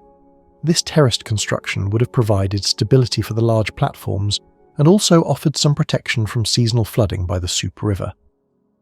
The precise placement of structures, creating visual axes and focal points, indicates a conscious urban design. For instance, the relationship between the towering pyramids and the inviting sunken circular plazas suggests a carefully choreographed experience for participants in rituals, where the architecture itself guided movement and enhanced the ceremonial atmosphere. Furthermore, there is evidence suggesting that the Caral builders possessed a rudimentary understanding of astronomy, which they integrated into their architectural planning. The alignment of some structures, such as the Pirámide de la Huanca with its associated standing monolith, is believed to have functioned as an astronomical observatory. Such alignments would have allowed priests or leaders to accurately track the movements of celestial bodies, predict solstices, equinoxes, and other astronomical events. This knowledge was not merely scientific but deeply practical, crucial for determining agricultural cycles and establishing a ritual calendar. The ability to embed such precise astronomical knowledge into their monumental architecture speaks to a high level of intellectual and technical sophistication. The construction at Caral was not a single static event but a dynamic process. Evidence from excavations indicates that many structures underwent multiple phases of construction, expansion, and modification over centuries of occupation. This suggests a continuous investment in public works, reflecting the enduring importance of these sacred and civic spaces to the Caral people. Each phase of construction would have involved burying older structures beneath new layers, a common practice in ancient Andean architecture, which often imbued new constructions with the sacredness of what lay beneath. This layered approach not only preserved older structures but also allowed for the continuous adaptation and enlargement of the monumental complexes. The clever builders of Caral, through their innovative shikra technique, their mastery of large-scale organization, and their integration of environmental and astronomical knowledge, created an enduring architectural legacy that stands as a testament to their remarkable ingenuity and the early emergence of complex engineering in the Americas. The diet of the Caral people was a crucial factor in the sustenance of their large urban population and the development of their complex society. Unlike many inland agricultural civilizations, Caral's food supply was uniquely balanced between products cultivated in the fertile Soup Valley and marine resources obtained through a sophisticated trade network with coastal communities. This dual reliance provided a diverse and stable nutritional base, allowing for population growth and labor specialization. The agricultural foundation of Caral's diet rested on several key cultivated plants. One of the most significant crops was cotton, Gossypium barbadense. While not a food source itself, cotton was economically vital. Its fibers were used to weave textiles for clothing, blankets, and other domestic purposes. More importantly, cotton was indispensable for manufacturing fishing nets and lines. This made it the primary commodity for exchange with the coastal fishing communities, who provided dried fish and shellfish in return. The large-scale cultivation of cotton at Caral indicates a strategic agricultural choice that fueled their reciprocal exchange economy, enabling access to essential protein from the sea.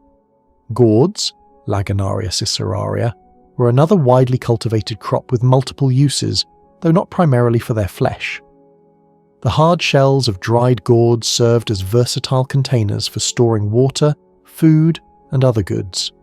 They were also used as floats for fishing nets, further integrating them into the marine resource acquisition system. Some gourds may have been crafted into musical instruments, such as the resonating chambers for the bone flutes found at the site. The deliberate cultivation of gourds for these specific utilitarian purposes highlights their importance in the Caral economy and daily life. For direct human consumption, the Caral farmers cultivated a variety of staple food crops. Archaeological evidence points to the presence of beans, including common beans and lima beans, squash, and possibly sweet potatoes and chili peppers. These crops provided essential carbohydrates, protein, and vitamins for the urban population. It is particularly noteworthy that maize, corn, which became a foundational crop for many later Andean civilizations, appears to have been present at Caral only in very limited quantities, if at all, and was certainly not a primary food source. This distinguishes Caral's agricultural base from subsequent Andean societies that heavily relied on maize. The absence of maize as a primary staple at such an early, complex urban centre is a significant detail, emphasising the unique trajectory of Caral's agricultural development. The second pillar of Caral's diet was marine resources, primarily dried fish and shellfish. Despite Caral's inland location, approximately 23 kilometres from the Pacific Ocean, archaeological excavations have uncovered vast quantities of dried fish bones, predominantly anchovies and sardines, along with numerous shells from various mollusks. These marine remains are found far from the coast, indicating their deliberate transport inland. This demonstrates the effectiveness of the trade network between Caral and its coastal counterparts, such as Aspero, which was likely a major fishing centre. The coastal communities, rich in marine life, exchanged their catches for Caral's cotton, which they needed for their fishing gear. The dried fish provided a crucial and abundant protein source for the inland population, complementing their plant-based diet. The preservation of fish through drying would have allowed for its transport and storage, ensuring a stable food supply even during periods when fresh catches were unavailable. Food preparation methods at Caral would have been relatively simple, relying on basic tools and fire. Hearths, or cooking areas, have been identified within residential structures and possibly communal spaces. Grinding stones, mortars and pestles would have been used to process grains, beans and other plant foods into flours or pastes. Food would have been cooked over open fires, perhaps boiled in gourd containers or roasted directly. The presence of large quantities of fish bones suggests that fish was a regular part of their meals, likely consumed dried or rehydrated and cooked. The balanced diet, combining protein from fish with carbohydrates and other nutrients from cultivated plants, would have supported the health and energy needs of a large active population engaged in demanding activities like monumental construction. Food storage was also critical for ensuring food security, particularly for a large urban centre. While large-scale granaries are not explicitly identified, it is plausible that food was stored in individual households or communal pits. Dried fish, beans and gourds are all amenable to long-term storage, allowing the Caral people to buffer against seasonal variations in food availability or potential crop failures. The efficient management of these food resources, including surpluses for trade, would have been overseen by the leadership, contributing to the stability and prosperity of the city. The material culture of Caral, encompassing the myriad of smaller artifacts and everyday objects recovered from archaeological excavations, provides a rich tapestry of information about the technological capabilities, artistic sensibilities, and daily lives of its ancient inhabitants. These things reveal the ingenuity of the Caral people in utilising local resources, their craftsmanship, and the functional as well as symbolic roles of objects in their society, thousands of years ago. One of the most significant categories of artifacts, though often inferred from indirect evidence, is textiles. While actual fabric fragments are rare due to the challenges of preservation in the arid environment over 5 millennia, the abundance of cotton seeds, cotton bowls, spindle whorls, and weaving implements strongly indicates that textile production was a major industry at Caral. Spindle whorls, small, weighted discs used to add momentum to a spindle for spinning fibres into yarn, have been found in various sizes, suggesting the production of different thicknesses of thread, from fine, delicate yarns to coarser, stronger ones. This implies a range of textile qualities and uses. The cotton grown in the Soup Valley was not only a vital trade commodity, exchanged for marine resources, but also the raw material for clothing, blankets, bags, and perhaps even ceremonial hangings. The sheer volume of cotton cultivation necessary for trade and domestic use points to a highly organised and skilled textile industry. While direct evidence of intricate patterns or dyeing techniques is limited, the sophisticated level of organisation required for large-scale cotton production and its trade suggests that weaving was a highly developed craft, likely involving specialised artisans. Textiles in ancient Andean cultures often carried significant social and symbolic meaning, conveying status, identity and religious beliefs, and it is highly probable this was also true for Caral. Bone artifacts represent another important and well-preserved category of objects. The Caral people skillfully utilised the bones of various animals, particularly large birds like pelicans and condors, to create a range of tools and ornaments. Among the most remarkable are the bone flutes, which are discussed in detail in the chapter Sound of Caral. Beyond musical instruments, bone was fashioned into practical tools such as needles for sewing textiles or basketry, awls, pointed tools for piercing holes in leather or fabric, and spatulas for various tasks. Some bone fragments show evidence of having been polished smooth or incised with simple geometric patterns, suggesting an aesthetic appreciation beyond mere utility. Small animal figures, carved from bone or stone, have also been found, possibly serving as amulets, ritual objects, or even toys. The precision and detail in some of these carvings demonstrate a high level of craftsmanship and an intimate understanding of the properties of the materials they worked with. Stone tools were fundamental to daily life and construction in Caral, given the absence of metalworking technology. Archaeologists have uncovered a wide array of stone artifacts reflecting diverse functions. Grinding stones, including mortars and pestles, were essential for processing food, such as grinding beans or other plant materials into flours or pastes. Hammerstones, often simple rounded river cobbles, were used for breaking, shaping and crushing, particularly in the process of preparing stones for construction or for breaking open shellfish. Various flakes and blades, produced by striking a coarse stone, served as sharp cutting implements for tasks ranging from preparing food to working with plant fibres. While not as refined as the chipped stone tools of earlier periods, these implements were highly effective for the tasks at hand. Polished stones, sometimes with unusual shapes or colours, have also been found. Their precise function is often debated, but they may have served as ritual objects, offerings, or perhaps early forms of weights or counting devices. Gourds, cultivated specifically for their hard shells, were incredibly versatile and pervasive objects in Caral. Once dried, their shells served as durable containers for storing water, food, and other goods, acting as bowls, cups, and storage vessels. Their natural buoyancy also made them ideal as floats for fishing nets, directly linking them to the marine economy. Furthermore, as mentioned previously, some gourds were adapted to serve as resonating chambers for musical instruments, demonstrating their multifunctional nature. The fact that gourds were cultivated for their shells, rather than their flesh, indicates a deliberate agricultural choice driven by their functional and possibly aesthetic value in daily life. Shells, particularly those from marine mollusks, were important materials beyond their role as a food source. Many shells were modified and used as ornaments, tools, or ritual objects. The presence of spondylus shells, originating from the warm waters off the coast of Ecuador, is particularly significant.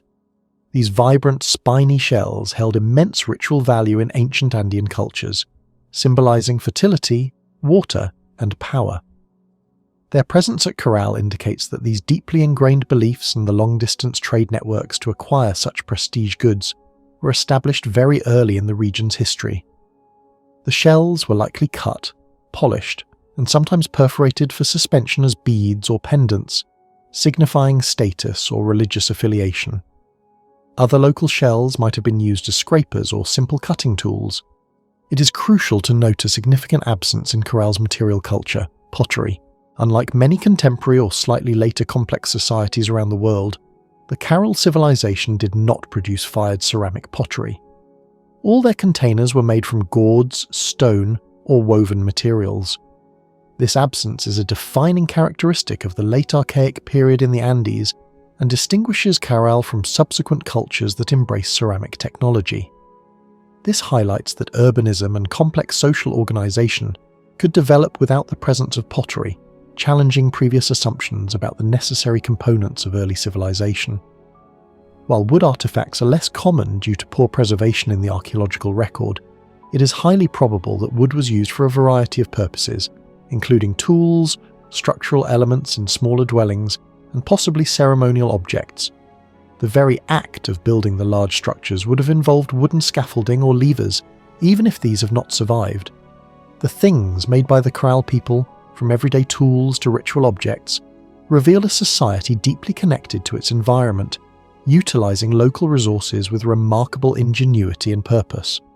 The craftsmanship, though often functional, also demonstrates an underlying aesthetic sensibility. These objects collectively paint a detailed picture of their technological capabilities, their economic activities, their social structures, and the symbolic world that underpin their complex urban life. They are tangible links to the hands and minds of a civilization that flourished thousands of years ago. Life in Caral, an ancient urban centre thriving thousands of years ago, involved a complex interplay of individual household routines and collective communal activities. While direct accounts of daily life are absent due to the lack of written records, archaeological evidence provides a mosaic of clues that allow us to reconstruct how people lived side by side in this remarkable city. The city's layout, the remains of dwellings, and the artifacts found within them offer insights into family structures, domestic practices, and the ways in which inhabitants interacted within their homes and the grand public spaces. Residential areas at Caral were distinct from the monumental ceremonial complexes. While the largest pyramids and plazas occupied the elevated upper sector, dwellings were primarily found in the lower sector and interspersed in less prominent areas. These homes were typically modest, constructed from perishable materials such as reeds, wood, and mud, which explains why fewer complete residential structures have survived compared to the massive stone and earth platforms. The remains often consist of compacted earth floors, post holes indicating the placement of wooden supports for walls and roofs, and remnants of hearths or cooking areas. The size and layout of these dwellings suggest that they housed nuclear or extended families, living in close proximity to one another within defined residential zones. A typical day for a Caral inhabitant would have been dictated by the rhythms of agriculture, trade, and communal obligations. Mornings would likely begin with the preparation of meals. Evidence of grinding stones, mortars and pestles indicates that staple crops like beans and squash were processed, perhaps into flours or pastes. Dried fish, obtained through trade with coastal communities, would have been rehydrated and cooked over open fires. Water, essential for cooking and drinking, would have been fetched from the soup river or from communal wells, likely transported in gourd containers. The domestic sphere was a hive of activity, with family members contributing to various tasks. Beyond the immediate household, daily life in Caral was deeply integrated with the broader community. The city's design, with its clear pathways and open spaces, facilitated movement and interaction. People would have moved between their homes, agricultural fields located within the valley, and the city's public areas. The economy, based on specialized production and reciprocal exchange, meant that individuals or households might specialize in certain activities. Farmers would tend their fields, cultivating cotton, beans, and gourds. Others might be involved in fishing, either directly on the coast or in processing the incoming marine resources. artisans would have been engaged in crafts such as weaving cotton textiles, making tools from stone or bone, or crafting musical instruments. This specialization fostered interdependence among households and different segments of the population, requiring regular interaction for the exchange of goods and services. Communal labor was a cornerstone of Caral society, particularly for the construction and maintenance of the monumental architecture and irrigation systems. The building of the massive pyramids, using the shikra bag technique, would have involved a significant portion of the population contributing their labor. This was not merely work, but a collective endeavor that reinforced social bonds and a shared identity. People would have worked side by side, quarrying stones, weaving shikra bags, transporting materials, and placing them within the structures. This shared effort would have created a strong sense of community and mutual obligation. Similarly, the construction and upkeep of irrigation canals, vital for agricultural productivity, would have required coordinated communal effort, ensuring water distribution to all fields. These large-scale projects transcended individual household concerns, demanding collective participation and demonstrating a high degree of social organization.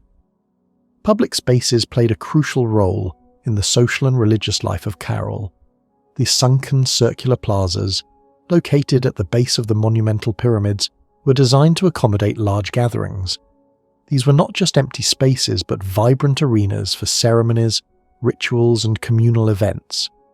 Imagine the populace converging in these plazas for religious festivals, perhaps accompanied by the haunting sounds of bone flutes, the burning of offerings in central hearths, and the participation in collective dances or processions.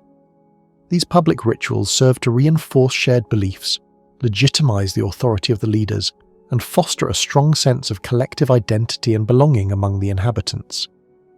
The very act of witnessing or participating in these grand ceremonies would have been a powerful unifying experience, connecting individuals to the larger social and spiritual fabric of Caral. The social structure of Caral appears to have been hierarchical, with a distinct elite class. This is suggested by the differential size and quality of residential structures, with larger, more elaborate dwellings found in the upper sector, likely inhabited by leaders or priests. While the majority of the population lived in simpler homes, the city's layout allowed for interaction between different social strata, particularly in the public ceremonial spaces. The leaders, likely priest-rulers, would have presided over the major rituals, visible to the assembled populace, reinforcing their authority and their role as intermediaries between the human and spiritual realms. This interaction, though hierarchical, would have been a regular feature of urban life. The absence of defensive walls or significant evidence of warfare at Caral suggests a relatively peaceful coexistence, both within the city and with neighbouring communities in the Soup Valley. This implies that social order was maintained through mechanisms other than military coercion, possibly through shared religious beliefs, reciprocal obligations, and the perceived benefits of communal living and trade. The focus appears to have been on internal cohesion and collective prosperity rather than external conflict. This peaceful aspect would have shaped daily interactions, fostering a sense of security and cooperation among the inhabitants. In the evenings, after a day of work and communal activities, families would gather in their homes. Meals would be shared, stories told, and skills passed down. The light from hearths would illuminate the simple dwellings. The sounds of daily life, children playing, conversations, the distant echoes of work, would have filled the air. The rhythm of life in Caral was deeply connected to the natural cycles of the sun, the river, and the seasons, all orchestrated by the social and religious structures of the city. Living together in Caral meant being part of a highly organised, interdependent community, where individual lives were intertwined with collective endeavours, rituals, and the shared pursuit of sustenance and spiritual well-being. Reconstructing the specific roles and social positions of men and women in the ancient Caral civilization presents a significant challenge due to the absence of written records and explicit artistic depictions that clearly delineate gendered activities. Unlike later societies with more direct evidence, archaeologists must rely on subtle clues derived from the archaeological record. The distribution of artifacts, the context of burials, though limited at Caral itself, the nature of labour required for various tasks, and comparative studies with other early complex societies in the Andes. Despite these limitations, inferences can be made about the likely division of labour and the relative status of men and women within Caral society. It is generally understood that in early agricultural societies, there was a broad division of labour based on biological sex, though these roles were often flexible and complementary, rather than rigidly exclusive. In Caral, the primary economic activities included agriculture, fishing through trade, and craft production, alongside the monumental construction efforts. For agricultural work, both men and women would have been involved. Farming tasks such as planting, weeding, and harvesting crops like cotton, beans, and squash would have required significant labour, while heavy land clearing or irrigation canal construction might have been predominantly male tasks due to physical demands. The daily tending of fields and harvesting would likely have involved all able-bodied members of the community, including women. The processing of agricultural products such as grinding grains or preparing gourds would typically fall within the domestic sphere, often managed by women. The cultivation of cotton, a primary economic driver, would have involved both sexes, from planting and tending the plants to harvesting the bolls. The acquisition and processing of marine resources, primarily dried fish obtained through trade, also involved distinct roles. While the actual fishing on the coast would have been largely performed by men, given the risks and physical demands of seafaring and net casting, the processing of the fish once it arrived in Caral would have been a household activity. Drying, salting, and preparing fish for consumption or storage would have been tasks likely undertaken by women within the domestic setting. The exchange of cotton for fish, the core of Caral's economy, would have involved both sexes in the production of cotton and the management of its trade. Craft production was another area where gender roles might have been differentiated. Textile production, particularly the spinning of cotton into yarn and the weaving of fabrics, is often associated with women in many ancient societies, including later Andean cultures. The discovery of spindle whorls and other weaving implements within residential areas at Caral supports the idea that textile creation was a widespread domestic activity, likely performed by women. Given the economic importance of cotton and textiles, women's contributions in this area would have been substantial and highly valued. Other crafts, such as stone tool-making or the carving of bone artifact, like the flutes, might have been specialised tasks performed by either men or women, depending on the specific cultural norms and the physical demands of the craft. The most physically demanding and large-scale communal activity at Caral was the construction of the monumental architecture, the pyramids and plazas. The quarrying of stones, the weaving of thousands of shikra bags, the transportation of heavy materials, and the actual placement of these bags within the massive structures would have required immense physical strength and coordinated effort. It is highly probable that men formed the primary labour force for these large-scale construction projects. Their participation in these monumental endeavours would have been a significant contribution to the collective identity and religious life of the city, reinforcing their role in public works. Regarding social positions and status, the archaeological evidence suggests a hierarchical society. The clear distinction between the grander, more elaborate structures in the upper sector and the simpler residential dwellings in the lower sector points to social stratification. While it is difficult to definitively assign gender to the individuals who occupied the highest positions of power, it is generally inferred that the ruling elite, likely priest rulers, would have been predominantly male in most early complex societies. However, the possibility of powerful female religious or administrative figures cannot be entirely discounted, as some later Andean cultures did feature prominent female leaders or priestesses. The control over religious rituals, astronomical knowledge, and the organisation of a labour for monumental construction would have been concentrated in the hands of this elite, regardless of their specific gender composition. The absence of defensive structures and overt militaristic iconography at Caral is also relevant to gender roles. In many early societies, warfare and military prowess were significant avenues for male status and power. The apparent peaceful nature of Caral suggests that other forms of status, such as religious authority, economic control, especially over trade networks, and the ability to organise communal labour, were more central to the social hierarchy.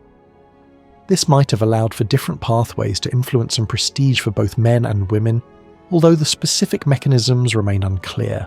While direct evidence of gender-specific burial practices at Caral itself is limited, comparative studies with other ancient Andean cultures suggest that status was often conveyed through grave goods and burial location. If such practices existed at Caral, they might offer further clues about the roles and status of individuals, including men and women. However, without more extensive and well-preserved burial contexts, these remain speculative.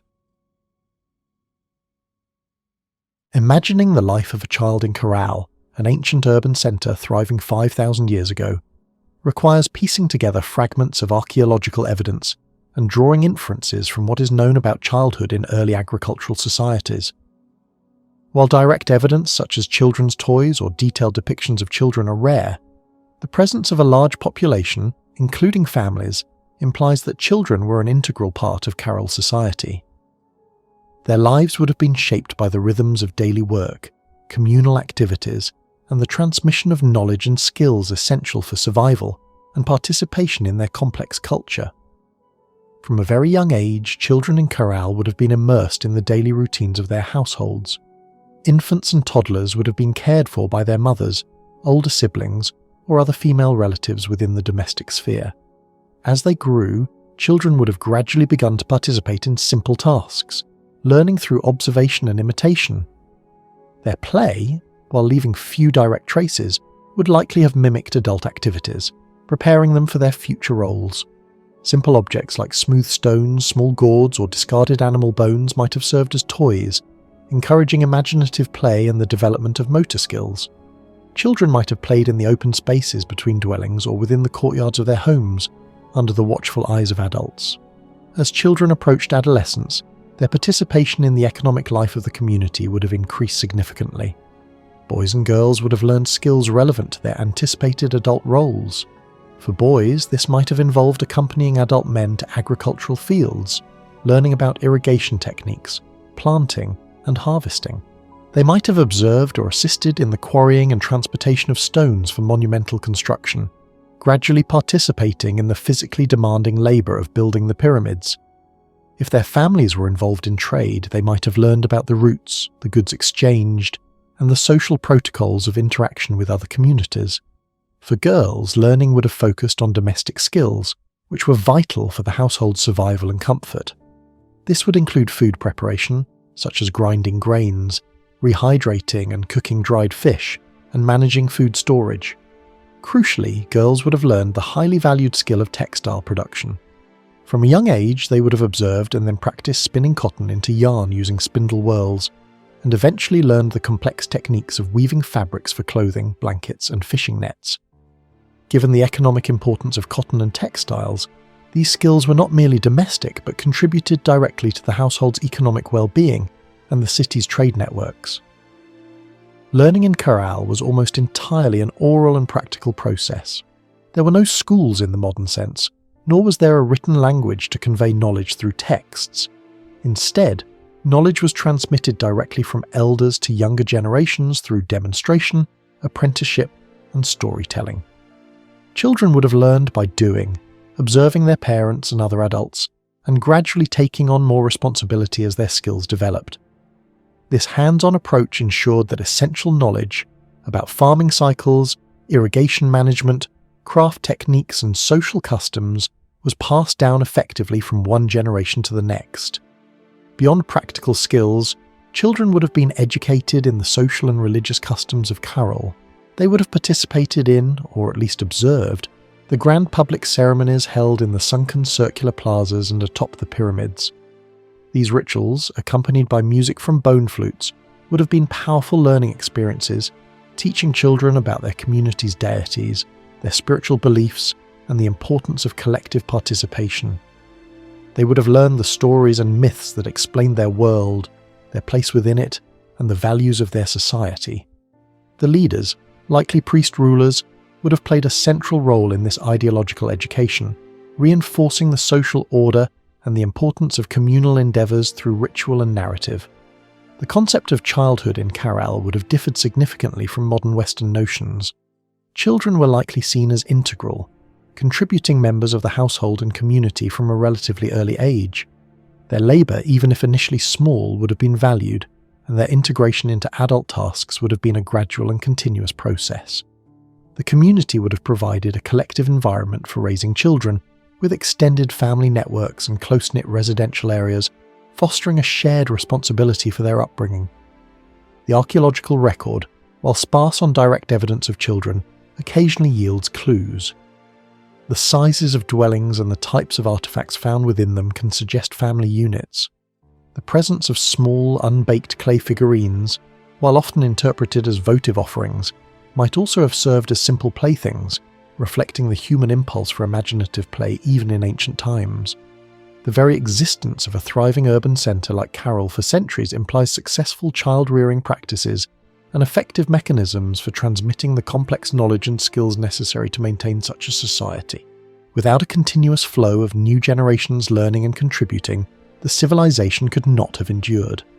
In essence, childhood in Caral was a period of gradual integration into the adult world, driven by practical learning and communal participation. Children learned not from books, but from life itself, observing and imitating the skills of their elders. They were immersed in a society where work, ritual, and community were deeply intertwined, and where their eventual contributions to agriculture, craft, and monumental construction were vital for the collective prosperity and spiritual well-being of Caral. Their games, though unseen, would have been the first steps in a lifelong journey of learning and contribution within one of the world's earliest urban civilizations. Understanding the health of the ancient Caral people requires careful examination of archaeological evidence, primarily human skeletal remains when available, combined with inferences drawn from their diet, living conditions, and the environmental context. Direct evidence from Caral itself regarding skeletal remains and specific diseases is somewhat limited compared to sites with extensive burial grounds, but a broader understanding of health in the late Archaic period of the Andean coast allows for informed speculation about their general well-being, common ailments, and potential healing practices.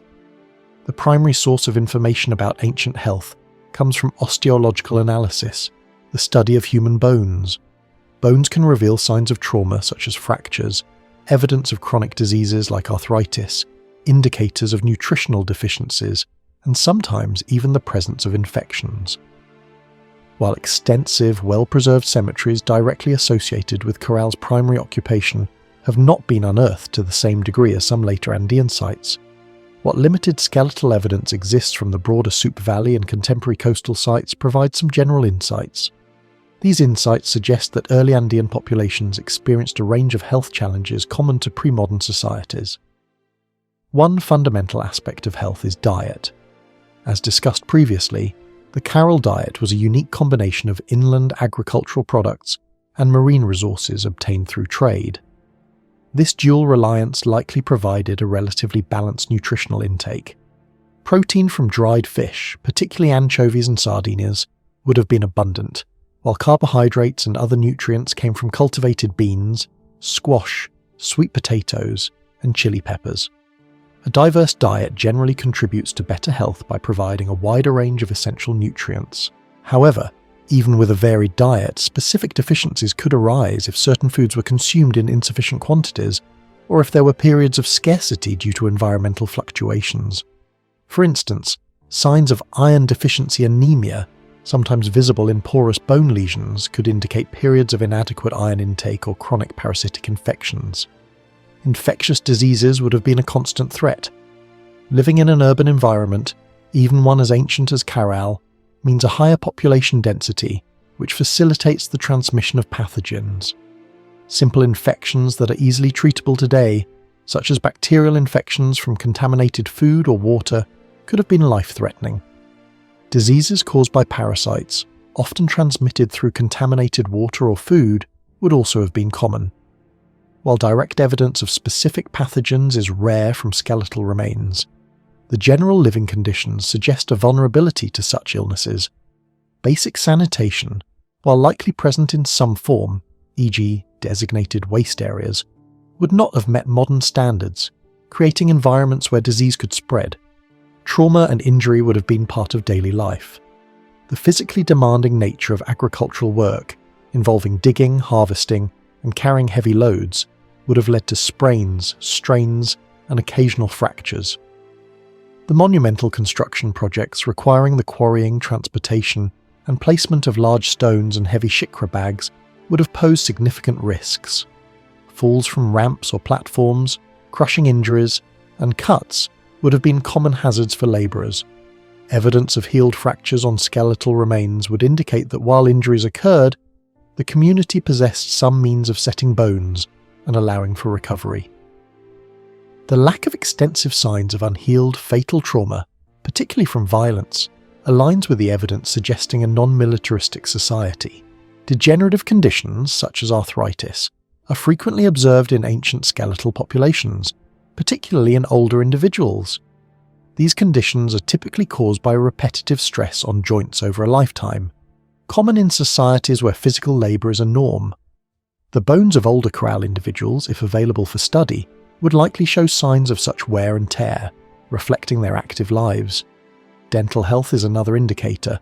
Signs of dental wear from a coarse diet, cavities or abscesses would provide information about their oral hygiene and food processing methods. Regarding healing practices or medicine, archaeological evidence is largely inferential.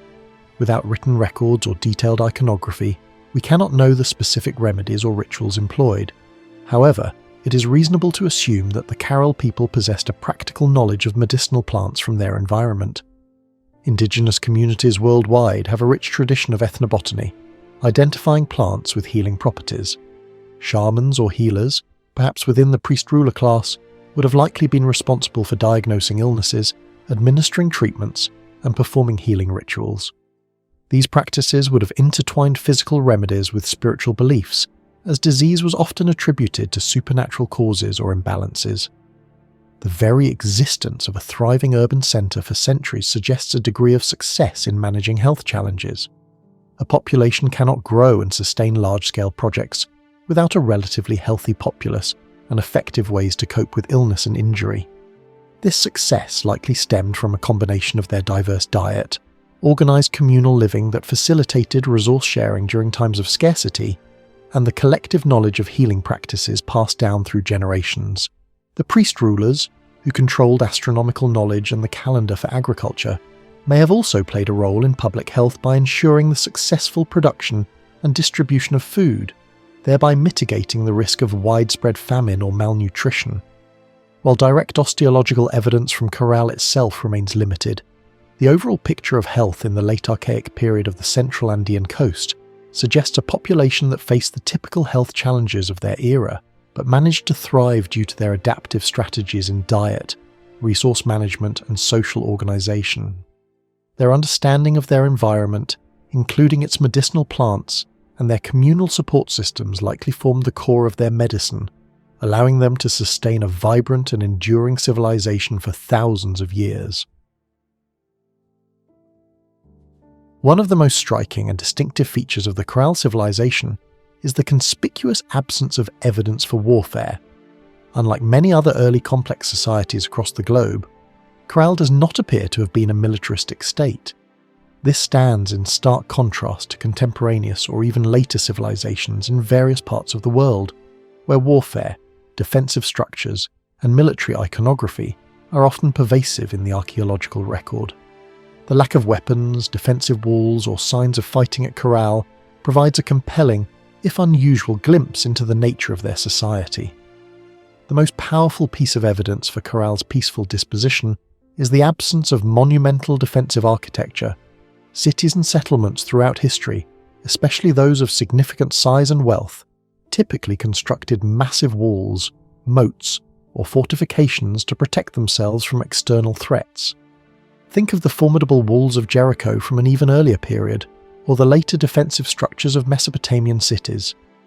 At Caral, there are no city walls, no watchtowers, and no strategically positioned defensive outposts overlooking the Soup Valley. The city's monumental structures, while impressive, were clearly designed for ceremonial and administrative purposes, not for defense. Their grand ramps and open plazas would have made them incredibly vulnerable targets if attack was a concern.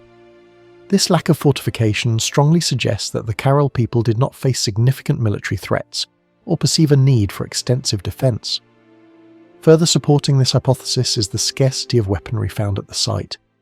Unlike archaeological contexts in many other early complex societies that yield caches of spears, arrowheads, slingshots, or battle axes, Caral's material culture lacks such offensive or defensive armaments. The tools recovered are primarily utilitarian, designed for agriculture, construction, craft production, and daily domestic tasks. There is also a notable absence of iconography, depicting warriors, battles, or scenes of conflict. Many ancient civilizations celebrated their military prowess through art, monumental carvings, and grave goods. At Caral, such imagery is simply not present.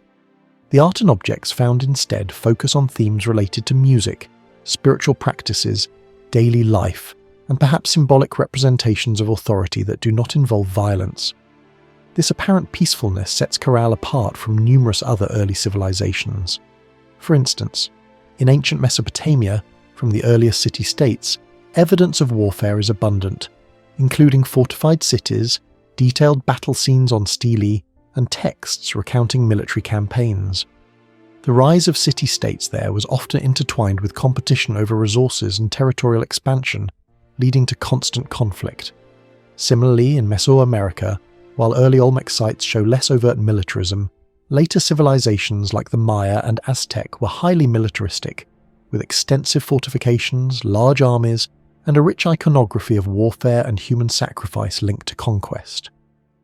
Even in later periods of Andean prehistory, such as the Moche or Wari cultures, evidence of warfare and military organization is clear. Caral's divergence from this common pattern is therefore highly significant. What might this surprising lack of warfare mean about Caral's society? Several interpretations have been proposed. One possibility is that Caral's power and influence were based on its ideological or economic centrality rather than military might. Caral was likely the ritual and administrative hub of a network of settlements within the Soup Valley and engaged in extensive reciprocal trade with coastal and highland communities. This trade, particularly the exchange of cotton for marine resources, might have fostered a system of mutual interdependence and cooperation rather than conflict. If communities relied on each other for essential goods, violent conflict would have been detrimental to all parties involved, creating an incentive for peaceful coexistence and dispute resolution through diplomatic or ritual means. Another explanation could be that Caral's religious ideology promoted peace and unity. Given the strong evidence for a theocratic governance structure, where priest-rulers held sway, their spiritual beliefs might have emphasized communal harmony and ritual practices over aggression. The immense collective labor dedicated to constructing monumental ceremonial centers suggests a society capable of channeling its energy and resources into shared non-violent goals. The absence of warfare could reflect a deeply ingrained cultural value that prioritized social cohesion and spiritual well-being over intergroup violence.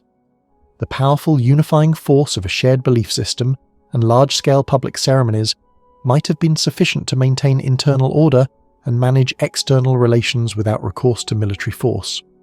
Furthermore, geographical factors might have played a role. The Soup Valley, while fertile, is relatively isolated within the broader coastal desert, potentially limiting interactions with distant, potentially hostile groups. The immediate surrounding region might have been culturally homogeneous or integrated into Caral's sphere of influence through peaceful means, reducing the likelihood of internal conflict within the valley itself. The early date of Caral's emergence also needs to be considered. It is possible that the dynamics of widespread inter-regional warfare, which characterized some later periods in Andean prehistory, had not yet fully developed during the late Archaic period.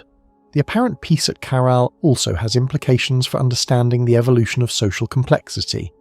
It challenges the notion that warfare is a necessary catalyst for the emergence of states and urbanism. Caral demonstrates that large, organized societies with monumental architecture, social stratification, and sophisticated economies could develop without relying on military coercion or aggressive expansion. Its model of social organization appears to have been based on shared beliefs, economic interdependence, and the cooperative management of resources, particularly water for agriculture. This unique trajectory offers an alternative pathway to civilization, highlighting the diversity of human societal development. While the absence of evidence is not definitive proof of absence, The consistent lack of any defensive structures, weapons or war-related imagery over centuries of occupation at such a significant urban centre makes a strong case for Caral being a remarkably peaceful society. This characteristic profoundly shapes our understanding of its internal dynamics, its interactions with neighbouring groups, and its distinct place in the broader narrative of early human civilizations. Caral's no-war policy, if correctly interpreted, represents a compelling and unusual example of social organisation where power and stability were maintained through non-violent means. The region of Caral, situated in the arid coastal desert of Peru, is highly susceptible to climatic fluctuations. The prosperity and eventual decline of this ancient civilization were inextricably linked to the availability of water, which in turn was governed by larger changes in climate. Understanding these long-term environmental shifts, particularly periods of dryness or dramatic alterations in rainfall patterns, is crucial for comprehending the challenges faced by the Caral people and the potential factors contributing to the eventual abandonment of their urban centres. The primary climate phenomenon affecting the Peruvian coast is the El Niño Southern Oscillation, commonly referred to as ENSO. This is a recurring climate pattern involving changes in the temperature of the Pacific Ocean and atmospheric pressure, leading to significant variations in weather patterns globally, including extreme events along the Peruvian coast. During strong El Niño events, the normally arid coast experiences torrential rains, severe flooding, and unusually warm ocean temperatures. Conversely, La Niña events bring prolonged periods of drought and colder ocean currents.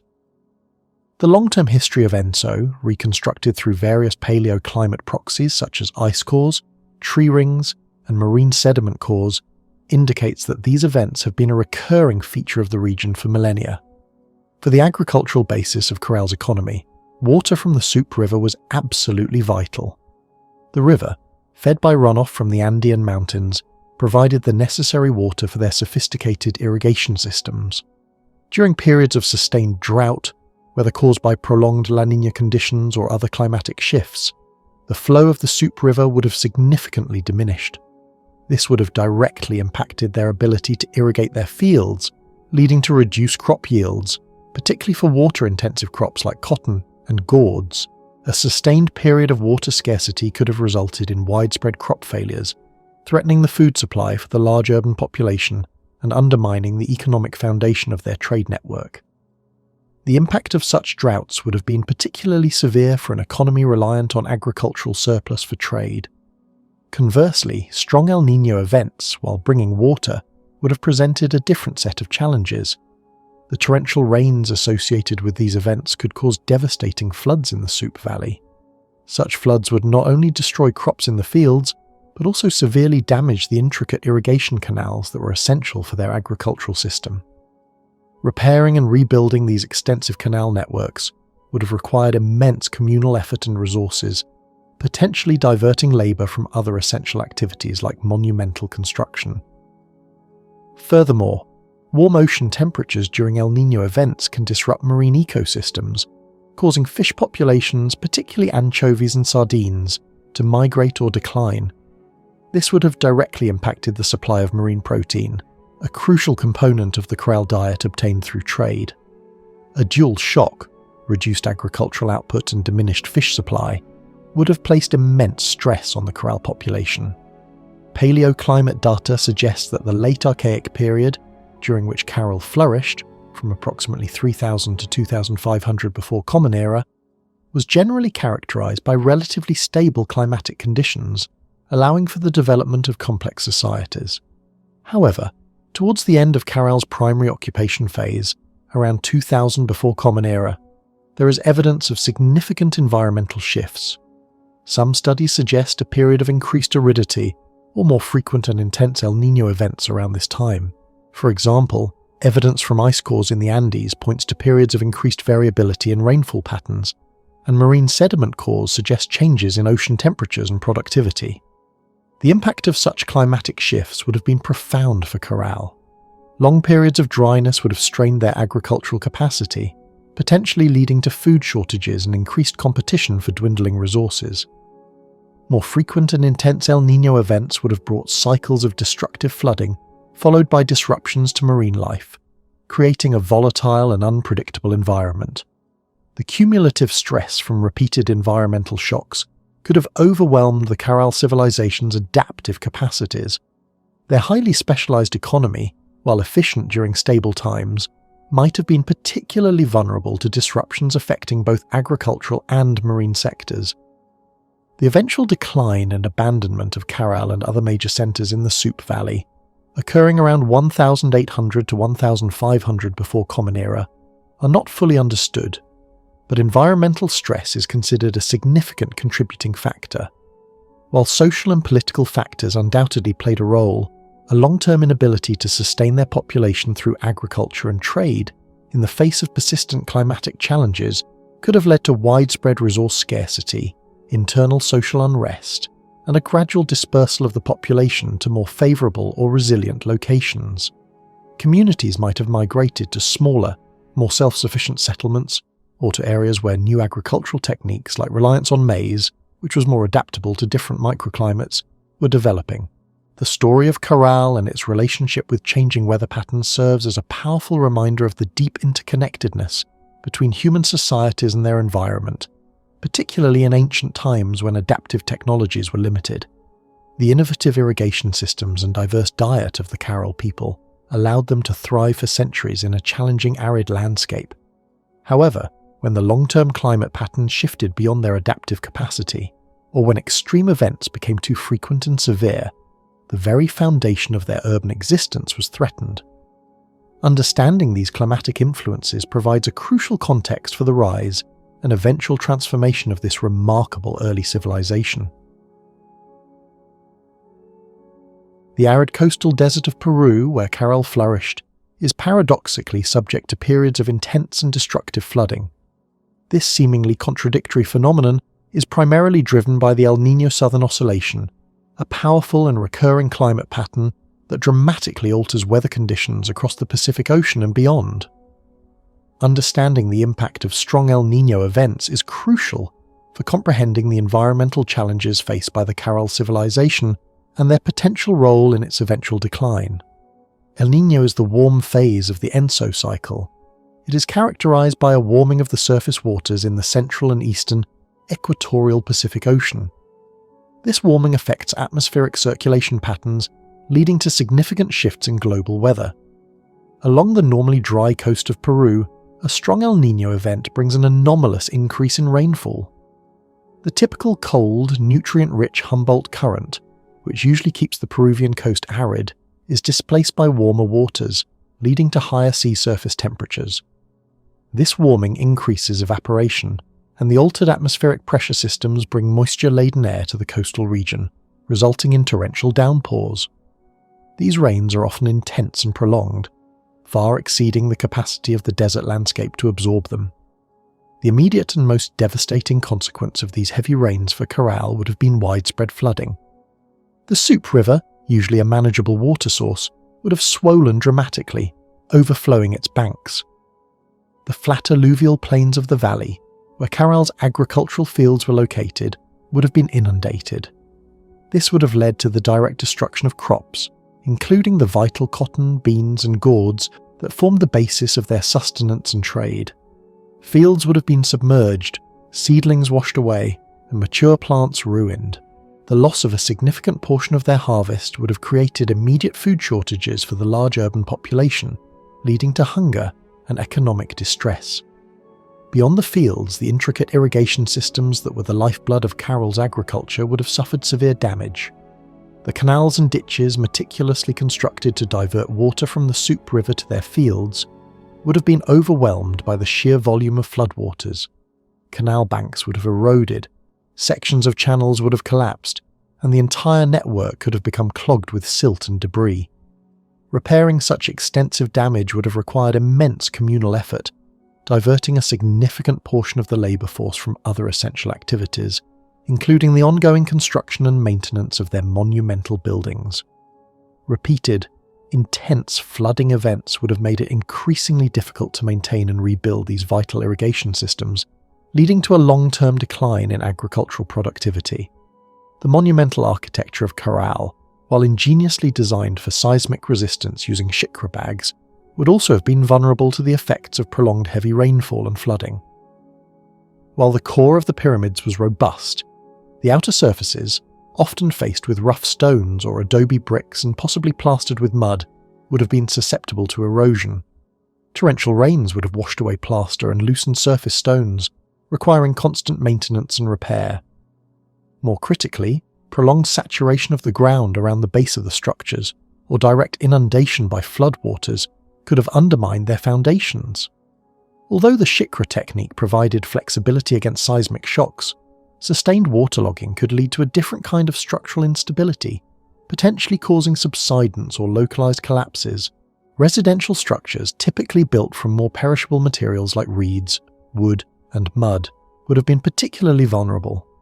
Homes could have been washed away, their mud walls dissolved, and their contents ruined, displacing families and adding to the overall hardship.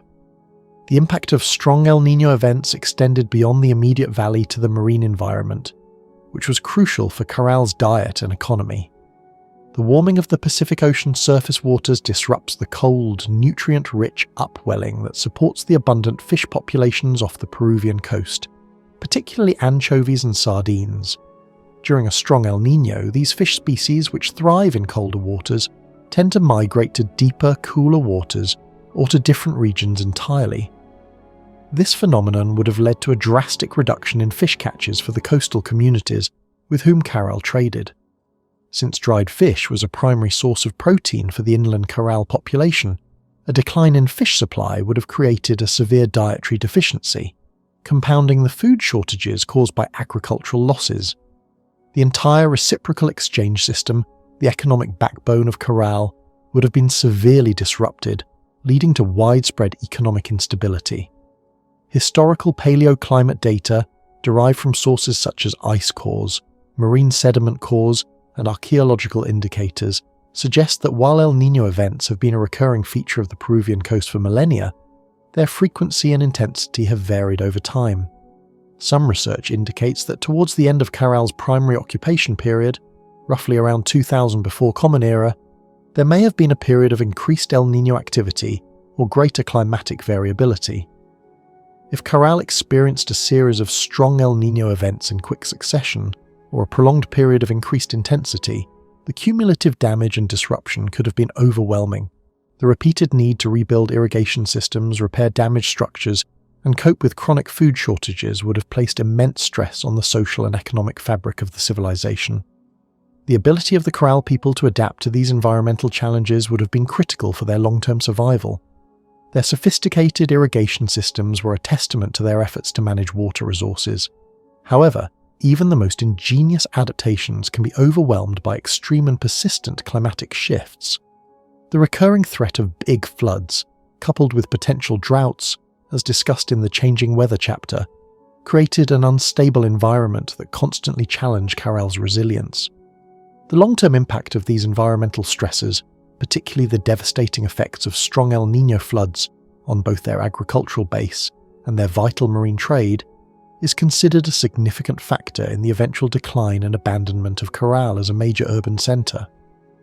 The floods were not just isolated incidents, but potentially part of a larger pattern of climatic instability that ultimately made the Soup Valley unsustainable for such a large and complex population. The abandonment of Caral, one of the world's earliest urban centres, remains a subject of ongoing archaeological and scientific inquiry. Unlike a sudden catastrophic event that might leave clear evidence of a rapid departure, the decline and eventual desertion of Caral appear to have been a gradual process, likely influenced by a confluence of interconnected factors rather than a single, isolated cause. Understanding why the people left requires synthesizing evidence from environmental science, archaeology, and comparative studies of ancient societies. One of the most compelling and widely accepted theories points to environmental changes as a primary driver of Caral's decline. The civilization flourished in an arid coastal desert, relying heavily on the Soup River for irrigation and on marine resources from the Pacific Ocean. This delicate balance was highly susceptible to climatic fluctuations. As discussed in previous chapters, Paleoclimate data suggests that towards the end of Caral's main occupation period, roughly around 2000 before Common Era, the region experienced significant environmental stress. This stress manifested in two primary ways: long periods of increased aridity and more frequent or intense El Nino events. Prolonged periods of dryness would have led to a reduction in the flow of the Soup River. This diminished water supply would have severely impacted Caral's sophisticated irrigation systems, making it increasingly difficult to cultivate their staple crops like cotton, beans, and squash. Widespread crop failures would have resulted in food shortages, leading to malnutrition, increased mortality, and social unrest. The economic backbone of Caral, which relied on agricultural surplus for trade, would have been severely weakened. Simultaneously, an increase in the frequency or intensity of strong El Niño events would have brought devastating floods. These floods would have destroyed agricultural fields, damaged the irrigation infrastructure, and disrupted marine ecosystems by warming ocean waters and causing fish populations to decline or migrate. The cumulative effect of repeated floods, followed by periods of drought, would have created an increasingly unstable and unpredictable environment for sustaining a large urban population. The constant need to rebuild and repair, coupled with chronic food insecurity, would have placed immense strain on the social and economic fabric of Caral. Soil salinization, a common problem in irrigated arid lands where salts accumulate over time, could also have gradually reduced the fertility of their fields, making agriculture less productive in the long term. Beyond environmental factors, economic disruptions likely played a significant role. Caral's economy was fundamentally based on the reciprocal exchange of inland cotton for coastal dried fish. If either side of this vital trade relationship faltered, the entire system would have suffered. Environmental changes, as described, could have reduced cotton yields or decimated fish populations, thereby undermining the trade network. Furthermore, the emergence of new trade routes or the rise of new, more productive centres in neighbouring valleys might have drawn away Caral's trading partners or diminished its economic centrality. If other valleys developed more resilient agricultural strategies or found new sources of valuable goods, Caral's economic advantage could have waned, leading to a gradual shift in regional power dynamics. Social and political factors are also considered. While Caral appears to have been a peaceful society with a non-militaristic leadership, environmental and economic stress could have led to internal tensions. If the priest rulers, who likely derived their legitimacy from their perceived ability to mediate with the divine and ensure prosperity, failed to guarantee food security or protect the community from environmental disasters, their authority might have been challenged. A decline in public confidence in the leadership or the prevailing religious ideology could have led to social fragmentation and a weakening of the communal bonds that underpinned monumental construction and collective labour. People might have begun to question the efficacy of the rituals or the wisdom of their leaders, leading to a gradual loss of social cohesion. Another contributing factor could have been a shift in ideology or the emergence of new cultural practices that favoured different settlement patterns. As environmental conditions worsened, people might have sought new spiritual or social solutions, leading them to abandon the traditional centres in favour of new forms of organisation or new locations. The focus might have shifted from large urban centres to smaller, more dispersed settlements that were more adaptable to changing conditions or less reliant on large-scale, vulnerable infrastructure.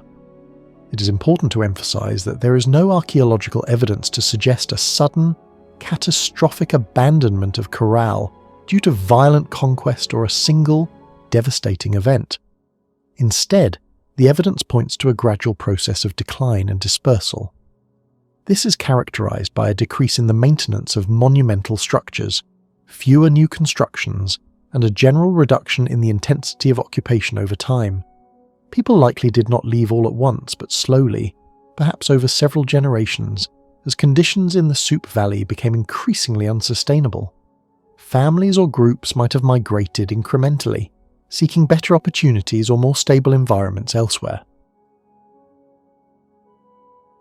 The abandonment of Caral was not a sudden, dramatic exodus, but rather a gradual process of depopulation and dispersal, spanning perhaps several generations. This moving away was likely a strategic response by the inhabitants to the increasing environmental and economic challenges that made the continued maintenance of a large urban centre in the Soup Valley unsustainable. Archaeological evidence, while not providing direct accounts of migration, offers clues that support this interpretation of a slow decline and a shift in settlement patterns. One key piece of evidence for gradual abandonment is the archaeological record of reduced maintenance and construction at Caral. In the later phases of occupation, there is a noticeable decrease in the scale and frequency of new monumental construction projects. Structures that once required continuous upkeep, such as the plastered surfaces of the pyramids or the irrigation canals, show signs of neglect and disrepair. This suggests that the collective labour force, once mobilised for grand public works, was either dwindling, being diverted to more immediate survival tasks, or simply no longer committed to the same degree of monumental investment. The absence of new, large-scale building initiatives indicates a decline in the centralised authority or the communal will that had previously sustained the city's growth. Furthermore, changes in the intensity of occupation within the residential areas provide additional clues. While difficult to quantify precisely, archaeologists observe a decrease in the density of domestic refuse, a reduction in the number of active hearths, and perhaps a general sense of less vibrant daily activity in the later occupational layers. This suggests that the population of Caral was slowly dwindling, with fewer people living in the city or a more dispersed settlement pattern emerging within the urban area itself. Homes might have been abandoned gradually rather than simultaneously, as families or groups decided to seek opportunities elsewhere. The question then arises, where did the people of Caral go when they moved away? It is highly probable that the initial movements were to other parts of the broader Super Valley. As conditions in the immediate urban core of Caral became more challenging, smaller, more dispersed settlements might have emerged in areas of the valley that offered more resilient agricultural opportunities or better access to water. These new settlements might have been less reliant on large-scale irrigation systems that were vulnerable to floods and droughts, perhaps focusing on more localized farming techniques or diversified subsistence strategies. The population did not simply vanish, they likely adapted by changing their settlement patterns to cope with the altered environmental realities. Beyond the immediate valley, some populations might have migrated to neighbouring valleys along the Peruvian coast. The coastal region of Peru consists of a series of parallel river valleys, each forming an oasis in the desert. If the Soup Valley became particularly stressed, other valleys might have offered more favourable conditions, perhaps due to different climatic impacts or the development of new agricultural technologies. This would have involved a relatively short-distance migration, allowing people to maintain some cultural continuity and potentially existing trade relationships. A more significant shift could have involved migration towards the Andean highlands. While Caral was primarily a coastal valley civilization, there is evidence of long-distance trade connections with highland communities, particularly for goods like obsidian. In times of severe environmental stress on the coast, some groups might have sought refuge or new opportunities in the higher elevations, where different agricultural systems, e.g. potato cultivation, and water sources, e.g. glacial meltwater, might have offered greater stability. This would represent a more substantial cultural and environmental adaptation, but one that was not unprecedented in the long history of Andean interaction between coast and highlands.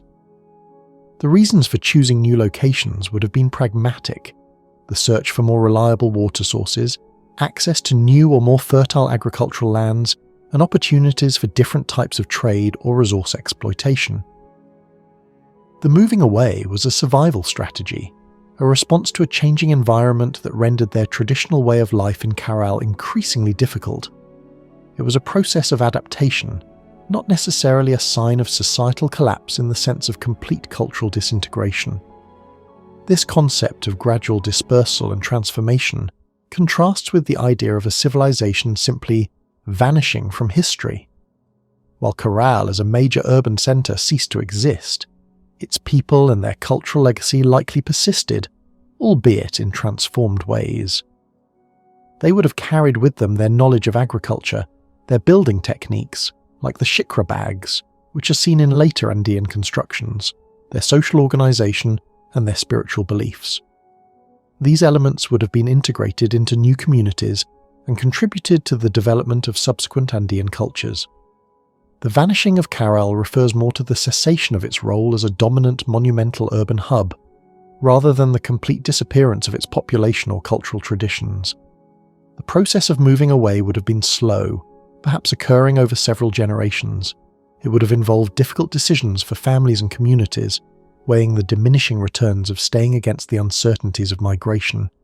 It was a testament to their resilience and adaptability that they sought new ways to survive and thrive in a changing world. The abandonment of Caral, therefore, is not just a story of decline, but also one of human adaptation and the continuous evolving nature of human settlement and civilization in the face of environmental challenges. The people of Caral did not disappear, they simply moved, carrying their heritage into the future, contributing to the rich tapestry of later Andean prehistory. The decline and eventual abandonment of Caral was not a sudden, catastrophic event that obliterated the civilization in a single dramatic moment. Instead, archaeological evidence strongly suggests a protracted process of slow, fading away, spanning many generations during which the city gradually lost its vitality, its population dwindled, and its impressive buildings slowly fell into disuse and disrepair. This protracted decline is a common pattern in the archaeological record of ancient civilizations, often reflecting a society's struggle to adapt to accumulating environmental, economic, and social pressures. One of the most direct indicators of this slow end is the archaeological evidence of reduced maintenance and a decrease in new construction at Caral. In its heyday, the city was a hub of continuous building activity, with structures being expanded, plastered, and meticulously maintained. The shikra bag technique, while ingenious for stability, required constant upkeep of the outer surfaces, which were often faced with rough stones or adobe bricks, and possibly covered with mud plaster. As the centuries passed, particularly towards the end of Caral's primary occupation period around 2000 before Common Era, signs of neglect become apparent. Plaster surfaces were not regularly renewed, leading to erosion and the exposure of the underlying stone and shikra fill. Repairs to structures became less frequent or less thorough. This suggests a diminishing capacity or willingness of the community to invest collective labour in the upkeep of their monumental architecture. The Grand Pyramids and plazas, once vibrant centres of activity, would have gradually shown signs of wear, their pristine appearance giving way to a more weathered and crumbling state. Furthermore, the scale and frequency of new monumental construction projects declined significantly. During Caral's peak, new terraces were added, new platforms were built, and existing structures were enlarged. In the later phases, this ambitious building program appears to have slowed considerably or ceased entirely. Fewer new shikra bags were being produced and placed, and the overall architectural footprint of the city reached a plateau or began to shrink. This reduction in construction activity implies a decrease in the available labour force, a shift in priorities, or a weakening of the centralised authority that once commanded such vast collective efforts. The communal energy that had previously been channeled into creating and maintaining these impressive structures was either diverted to more immediate survival needs or simply dissipated as the population declined. Changes in the residential areas also support the idea of a slow decline. While the dwellings were made of perishable materials, the archaeological layers within them can indicate intensity of occupation. A decrease in the density of domestic refuse, fewer active hearths, and a general sense of less vibrant daily activity in the later occupational layers suggest that the population within the urban core was slowly dwindling. Homes might have been abandoned individually or by small groups rather than in a mass exodus. As families moved away, their former dwellings would have gradually deteriorated, their perishable walls and roofs collapsing, leaving behind only the outlines of their foundations and scattered artifacts. This would have transformed the once bustling residential zones into increasingly sparse and silent areas. The primary drivers of this slow end were likely chronic environmental stressors. The Caral civilization was highly dependent on the delicate balance of water availability from the Super River and marine resources from the Pacific Ocean. As discussed in previous chapters, paleoclimate data indicates that the region experienced increasing environmental instability towards the end of Caral's flourishing period. This included prolonged periods of dryness, which would have reduced river flow and severely impacted their irrigation-dependent agriculture. The resulting crop failures would have led to chronic food shortages, placing immense stress on the population. Simultaneously, an increase in the frequency and intensity of strong El Nino events would have brought devastating floods, destroying fields and irrigation infrastructure and disrupting marine ecosystems, leading to a decline in fish supplies. These were not single, isolated disasters, but rather recurring challenges that chipped away at the civilization's resilience over decades and centuries. The cumulative effect of these environmental shocks, repeated crop failures, damaged infrastructure, and diminished food security, would have slowly eroded the capacity of the Caral people to sustain their large urban centre. Economic disruptions were intertwined with these environmental challenges. The vital reciprocal exchange of inland cotton for coastal dried fish would have been severely impacted. If cotton yields declined due to drought, or if fish populations diminished due to El Nino, the entire economic system would have suffered. This would have led to a gradual impoverishment of the community, making it harder to support the non-agricultural specialists and to fund communal projects. Furthermore, the emergence of new, perhaps more resilient settlements or trade networks in neighbouring valleys could have gradually drawn away Caral's economic partners, further diminishing its centrality and prosperity. This was not an abrupt economic collapse, but a slow erosion of its economic base. Social and political factors also contributed to the slow end. As environmental and economic conditions worsened, the legitimacy and authority of the priest rulers might have been gradually undermined. If the leaders, who likely derived their power from their perceived ability to mediate with the divine and ensure prosperity, failed to guarantee food security or protect the community from recurring environmental disasters, public confidence could have waned. This might have led to a gradual loss of social cohesion, a weakening of communal bonds, and a reduced willingness to participate in large-scale collective labour for monumental projects. People might have begun to question the efficacy of the rituals or the wisdom of their leaders, leading to a slow fragmentation of the social order. This was not a violent overthrow, but a gradual erosion of trust and shared purpose. The slow end of Caral is therefore a narrative of adaptation, struggle, and eventual transformation. The people did not disappear overnight, nor was the city destroyed by a single cataclysm. Instead, it was a process of gradual depopulation, reduced activity, and declining maintenance, as the inhabitants slowly dispersed to other areas or adopted new, more sustainable ways of life in response to persistent and accumulating challenges. The once vibrant urban landscape slowly became silent, its impressive structures gradually succumbing to the forces of erosion and time, leaving behind the silent ruins that archaeologists would one day rediscover. The ultimate outcome of Caral's slow decline was the cessation of its function as a thriving urban centre. While the people themselves did not vanish entirely from the face of the earth, the Caral civilization, as a distinct and dominant urban entity in the Soup Valley, eventually ceased to exist. The phrase "no more people" in this context refers to the abandonment of the city, leaving behind its impressive but silent ruins, exposed to the elements for thousands of years before modern rediscovery. This final stage of depopulation was the culmination of the long, gradual process of decline, driven by multiple interacting factors. The cumulative effect of persistent environmental stresses was arguably the most significant factor pushing the population to leave. The delicate balance of Caral's existence in an arid coastal valley, reliant on river water and marine resources, was increasingly disrupted. Prolonged droughts would have led to chronic water scarcity, making large-scale irrigation agriculture unsustainable.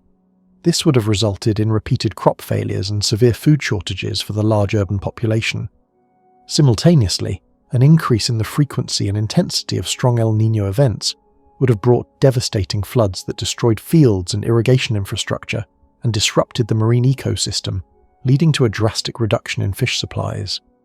These were not isolated incidents, but recurring, compounding challenges that slowly eroded the capacity of the Caral people to sustain their livelihoods in the valley.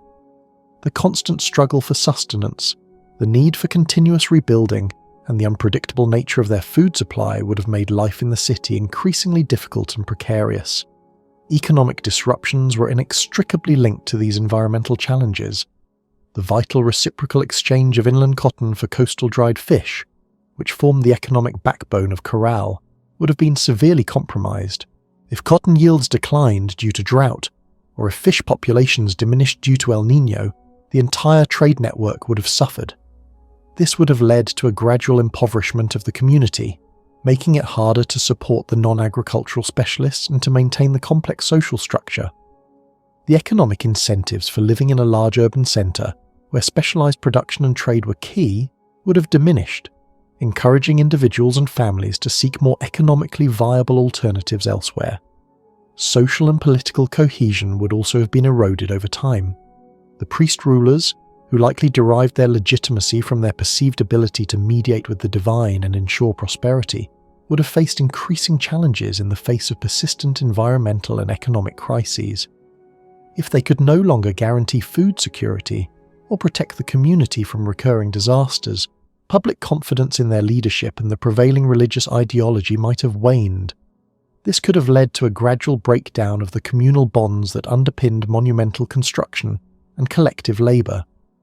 Without a strong unifying authority and a shared sense of purpose, the ability to organise and sustain a large urban population would have diminished. People might have begun to question the efficacy of the rituals or the wisdom of their leaders, leading to a slow fragmentation of the social order and a reduced willingness to contribute to collective projects. The moving away was therefore a pragmatic response to an increasingly unsustainable situation. It was not a sudden, panicked flight, but a gradual process of dispersal. Families and groups would have incrementally left the city, seeking better opportunities or more stable environments. They might have moved to smaller, more dispersed settlements within the Soup Valley itself, perhaps focusing on more localised and resilient agricultural strategies. Some might have migrated to neighbouring river valleys along the Peruvian coast, where conditions might have been more favourable or where new forms of social organisation were emerging. Others might have ventured into the Andean highlands, seeking different agricultural niches and water sources. The population did not disappear, rather, it fragmented and dispersed, adapting to the changing circumstances by altering its settlement patterns and subsistence strategies. When the last inhabitants finally left, Caral was not destroyed by fire or conquest. It was simply abandoned.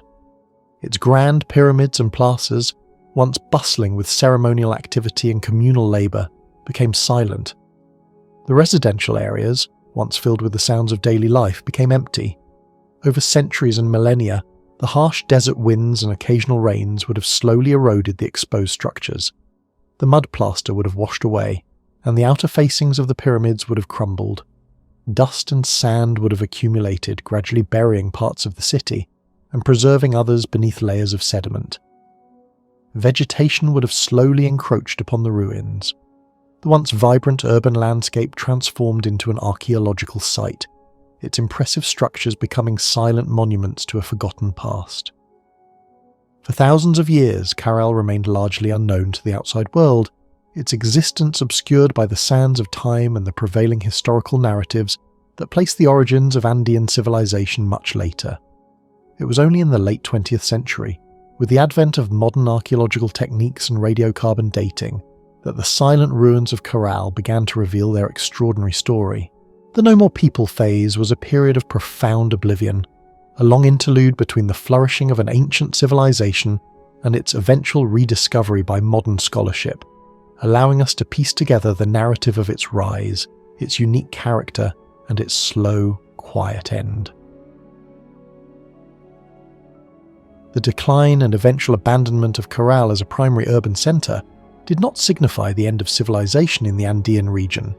Instead, it marked a transition to new forms of social organisation and the emergence of successor cultures that built upon, adapted and transformed the foundational ideas and practices established by Caral and its contemporaries. The period following Caral's decline, roughly from 2000 before Common Era onwards, is known in Andean archaeology as the formative period, a time characterised by significant cultural developments across the region. One of the most direct continuities from Caral's legacy is seen in the enduring tradition of monumental architecture. While the specific form of Caral's pyramids and sunken circular plazas might have evolved, the concept of constructing large-scale public ceremonial centres persisted. Later sites, such as Sechin Bajo in the Casma Valley, or even the much later Chavinda Wantar in the highlands, continued to build impressive platform mounds and plazas that served as focal points for religious and communal activities. The shikra bag construction technique, so characteristic of Caral, is also found in later constructions along the Peruvian coast, demonstrating the transmission of this ingenious engineering knowledge across time and space. This suggests that the architectural traditions and the organisational capacity for large-scale public works, first evidenced at Caral, continued to shape the built environment of subsequent Andean societies. The sophisticated irrigation techniques developed by the Caral people for managing water in an arid environment were also undoubtedly passed down and further refined. As agricultural populations grew and climatic conditions continued to present challenges, the mastery of water management became even more critical. Later, Andean civilizations developed increasingly complex canal systems, terraces, and reservoirs, building upon the foundational knowledge of their predecessors. The understanding of how to harness river water for intensive agriculture, first demonstrated at Caral, was a vital inheritance that allowed later societies to sustain larger populations and more complex social structures. The concept of reciprocal labour, where communities contributed collective effort to large-scale projects, which was central to Caral's monumental construction, also continued to be a defining feature of Andean societies. This system, often referred to as mita in the Inca period, involved communal work for public benefit, such as building temples, roads, or irrigation canals. While the specific mechanisms might have changed, the underlying principle of collective effort organised by a central authority for the common good has deep roots extending back to Caral. The ability to mobilise and coordinate large workforces for non-military purposes was a hallmark of Caral and remained a powerful organisational tool for later Andean polities. The economic practices established by Caral also had lasting impacts. The cultivation of cotton and its importance in textile production continued to be significant throughout Andean prehistory. Textiles remained a highly valued commodity, serving as clothing, status symbols, and even a form of currency or tribute in later periods. The long-distance trade networks, which Caral helped to establish for exotic goods like spondylus shells and obsidian, also continued to expand and evolve. These early trade routes laid the groundwork for the extensive exchange networks that characterized later Andean civilizations, connecting diverse ecological zones and fostering cultural interaction across vast distances. In terms of religious and spiritual practices, while specific deities and rituals undoubtedly evolved, some core elements may have persisted from Caral's time. The reverence for natural forces vital to survival, such as water, the sun, and the mountains, remained central to Andean cosmology. The use of astronomical observation for calendrical purposes and its integration with religious rituals also continued to be important. The emphasis on public ceremonies in designated sacred spaces, often involving music and offerings, remained a consistent feature of Andean religious life. The priest-ruler model of leadership, where religious and political authority were intertwined, also found echoes in later Andean societies. However, there were also significant divergences. One of the most notable differences between Caral and many later Andean cultures was the emergence of militarism. While Caral appears to have been a remarkably peaceful society, later civilizations like the Moche, Wari, and eventually the Inca developed strong military components, evident in their fortified sites, weaponry, and iconography depicting warfare and conquest. This shift suggests a change in the dynamics of inter-regional interaction, perhaps driven by increased competition for resources or the rise of more aggressive political ideologies. The decline of Caral as a dominant centre led to a shift in power and influence to other valleys and regions. New urban centres and cultural traditions emerged, such as those in the Norte Chico region, which includes Caral but also other valleys, and later more widely recognised cultures like Chavin in the highlands, which became a major pan-Andean cult centre. These successor cultures absorbed elements from their predecessors, innovating and adapting them to new contexts. The Andean tradition of civilization, characterized by its unique architectural styles, agricultural practices, social organization, and spiritual beliefs, has its deepest roots in the foundations laid by Caral. In essence, Caral did not simply disappear without a trace. Its people, dispersed from the Soup Valley, likely carried their knowledge, skills, and cultural practices with them, contributing to the genetic and cultural makeup of subsequent populations. The ideas and innovations pioneered at Caral, from monumental building techniques and sophisticated irrigation to complex social organization and long-distance trade, served as crucial precedents. They provided a fundamental blueprint upon which later Andean civilizations would build, adapt, and transform, ultimately leading to the rich and diverse cultural tapestry that characterized the pre-Columbian Andes, culminating in the Inca Empire. Caral, therefore, represents not an isolated phenomenon, but a vital foundational chapter in the long and complex story of civilization in South America. The archaeological site of Caral holds an importance that extends far beyond the borders of Peru or the academic confines of Andean studies. Its discovery and meticulous investigation have fundamentally reshaped our understanding of human history worldwide, particularly concerning the origins and evolution of complex urban civilizations. Caral's existence has challenged long-held assumptions about where, when, and how the first cities appeared, forcing a re-evaluation of global timelines and the very definition of early civilization. Before the comprehensive dating and recognition of Caral's significance in the late 20th century, the prevailing academic consensus placed the emergence of complex urban societies in the Americas much later than in the Old World. Scholars typically pointed to civilizations like the Olmec in Mesoamerica, dating to around 1500 before Common Era, or Chavindahuanta in the Andean highlands, around 900 before Common Era, as the earliest examples of large-scale ceremonial and urban development in the New World. This created a perceived chronological gap of several millennia between the cradles of civilization in Mesopotamia, Egypt, and the Indus Valley and the Americas. Caral dramatically closed this gap. Radiocarbon dating, as discussed previously, consistently demonstrated that Caral was a flourishing urban centre between approximately 3000 before Common Era and 2500 before Common Era, with some evidence pushing its origins back even further to 3500 before Common Era. This revelation instantly placed Caral on the same chronological footing as the earliest cities in Mesopotamia, such as Ur and Uruk, the early dynastic period of ancient Egypt, and the nascent urban centres of the Indus Valley civilization like Mohenjo-Daro and Harappa. This meant that the Andean region was not a latecomer in the story of civilization, but was in fact one of its primary and earliest cradles. This recontextualization profoundly impacted academic textbooks and public understanding of world history, establishing the Americas as an equally ancient arena for the development of complex human societies. One of the most profound implications of Caral's antiquity is its demonstration of independent development. There is no archaeological evidence to suggest any contact, influence, or diffusion of ideas from Old World civilizations to Caral.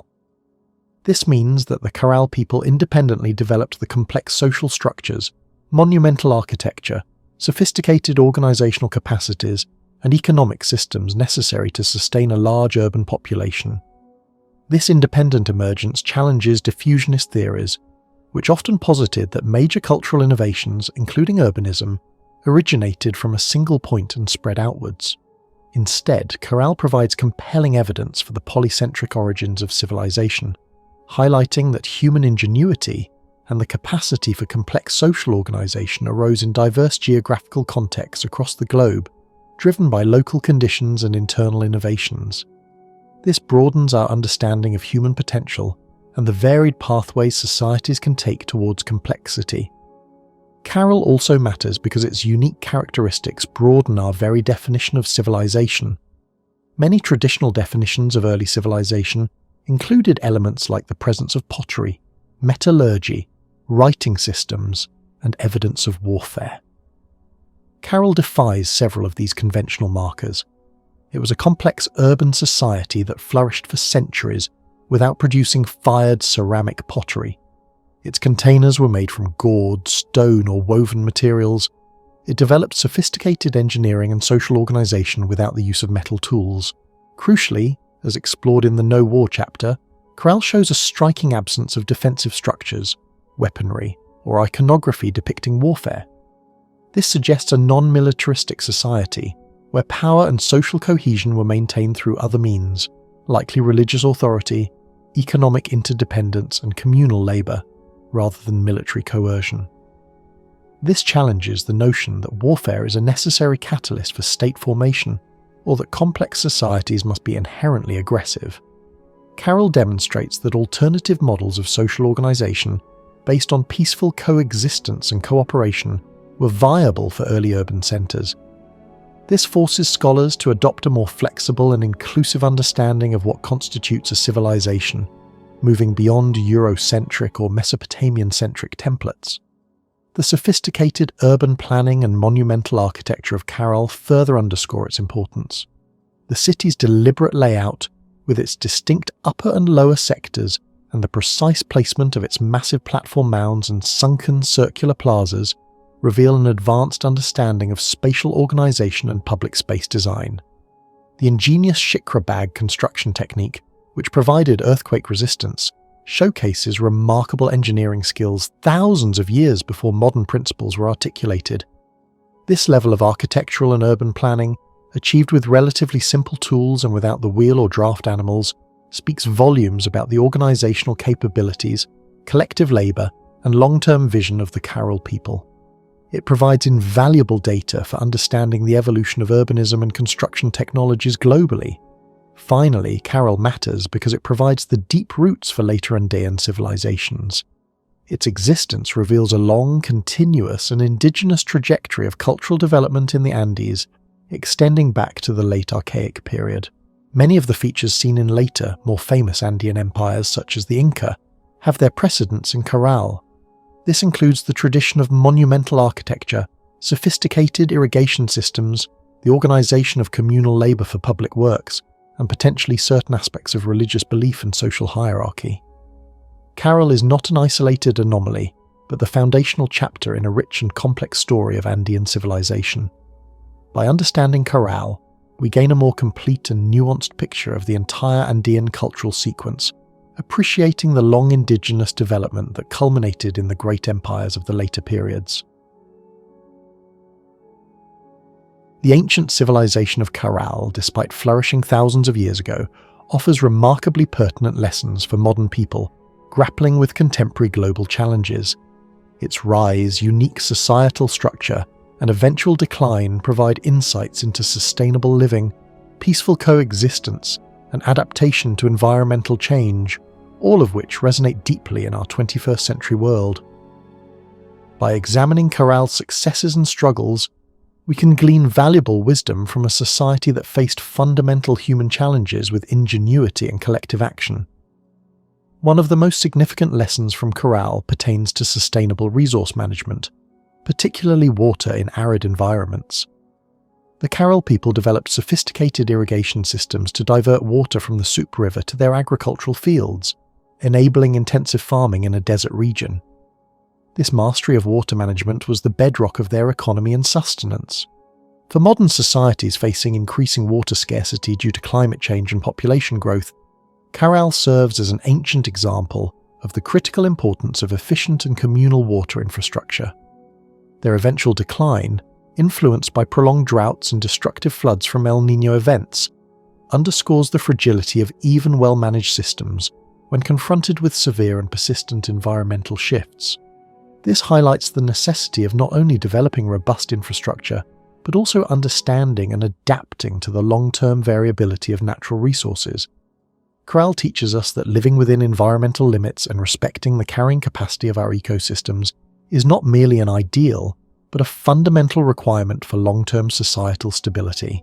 Their balanced diet, integrating inland agricultural products with marine resources obtained through trade, also exemplifies a diversified food strategy that reduced reliance on a single source, a lesson relevant for modern food security in a changing climate.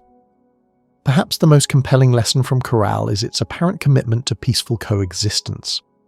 As discussed, the archaeological record shows a striking absence of defensive walls, weaponry, or iconography depicting warfare.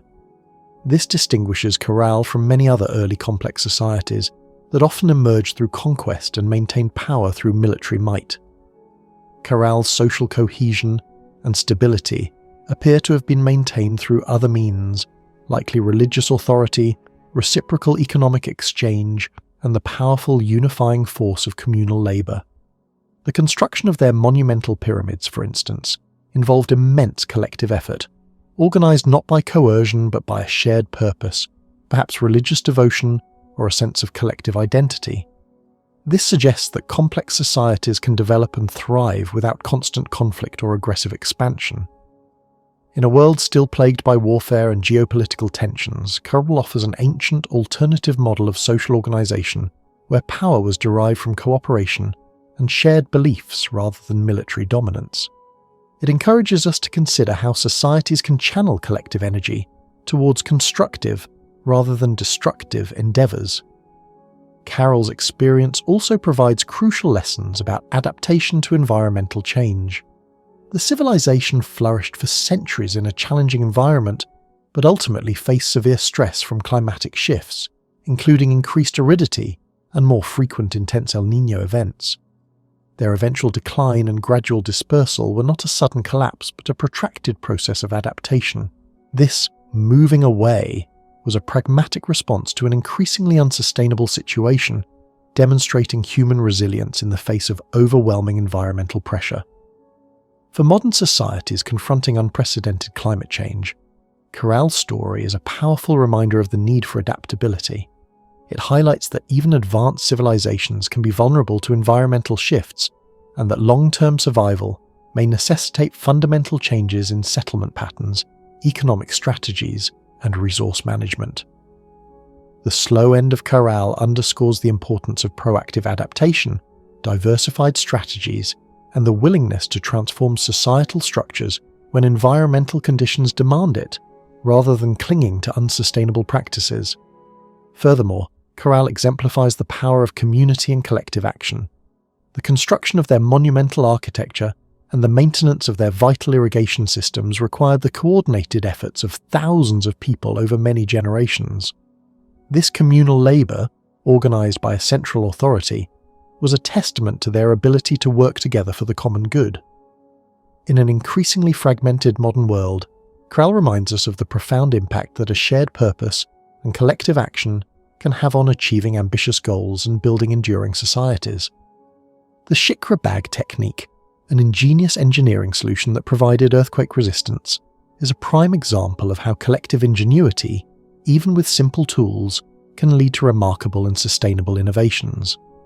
This ancient wisdom suggests that complex problems can be solved through collaborative effort and innovative thinking, drawing on the collective intelligence of a community. Finally, Caral offers a lesson in appreciating the diversity of human development. By challenging conventional notions of what constitutes a civilization, e.g. the absence of pottery or widespread warfare, Caral encourages us to broaden our perspectives and recognize the multiple pathways human societies have taken towards complexity. It reminds us that there is no single template for progress or success, and that different cultures have found unique and effective solutions to the fundamental challenges of human organization and survival. This fosters a greater appreciation for cultural diversity and the varied forms of human ingenuity across time and space. The preservation of Caral, recognized as a UNESCO World Heritage Site in 2004, is a critical endeavor for both Peru and the global community. Saving Caral is not merely about protecting ancient ruins, it is about safeguarding a unique and invaluable window into the earliest origins of urban civilization in the Americas, and by extension, a fundamental chapter in the story of humanity worldwide. The efforts to protect this site involve ongoing archaeological research, meticulous conservation work, robust site management, and crucial engagement with local communities.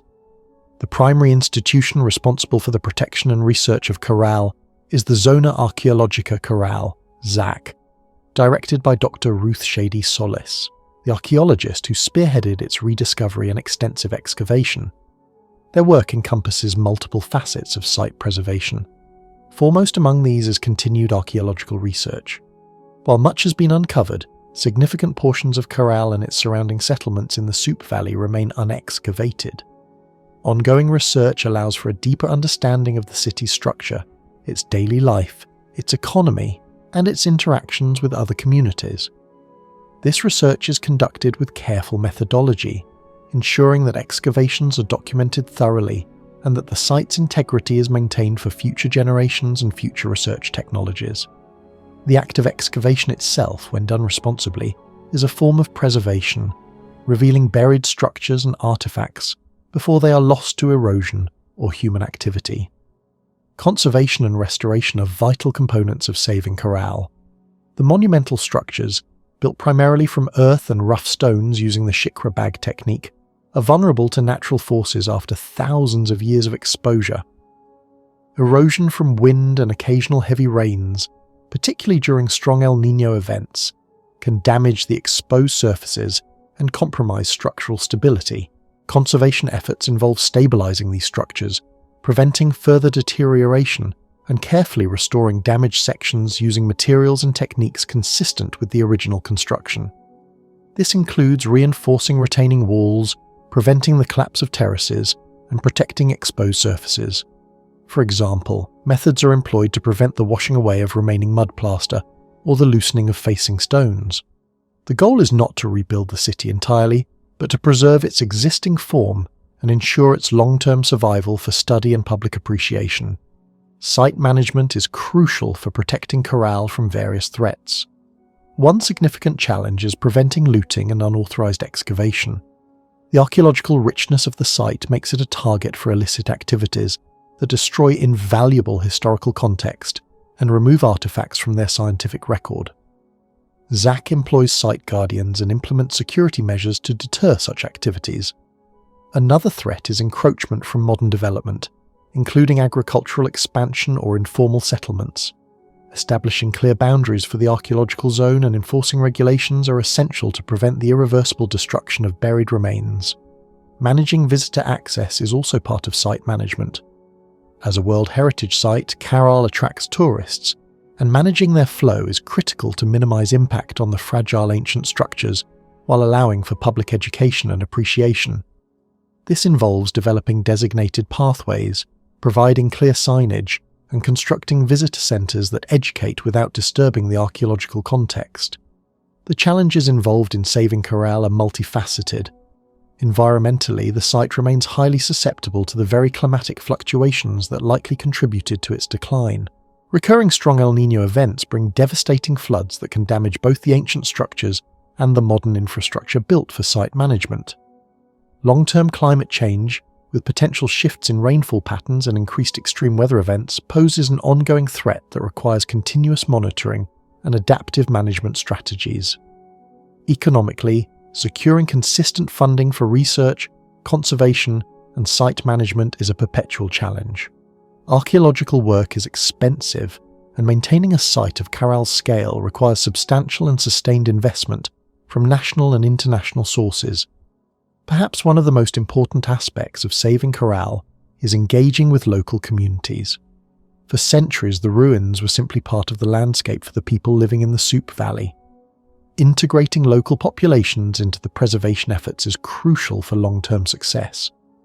This involves providing employment opportunities at the site, e.g., as guardians, guides, or conservation workers, ensuring that local communities benefit from tourism, and fostering a sense of ownership and pride in their ancient heritage.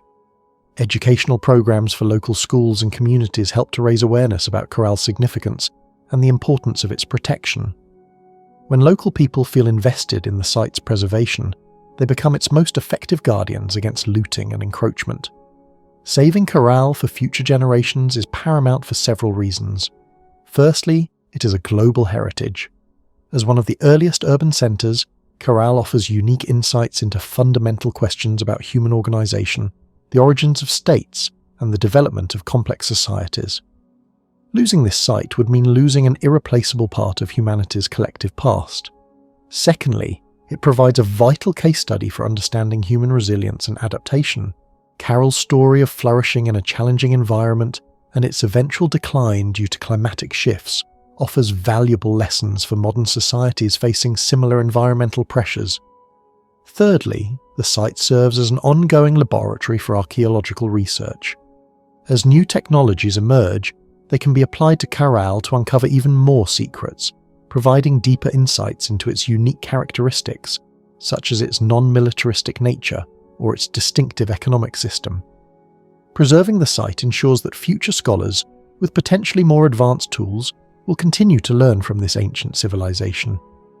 In essence, the efforts to save Caral are a testament to the enduring value of understanding our past. By protecting its silent ruins, we ensure that the extraordinary story of Caral, its ingenious builders, its peaceful society, and its unique path to urbanism, continues to inform, inspire, and educate generations to come, reminding us of the diverse and remarkable ways in which humanity has shaped its destiny.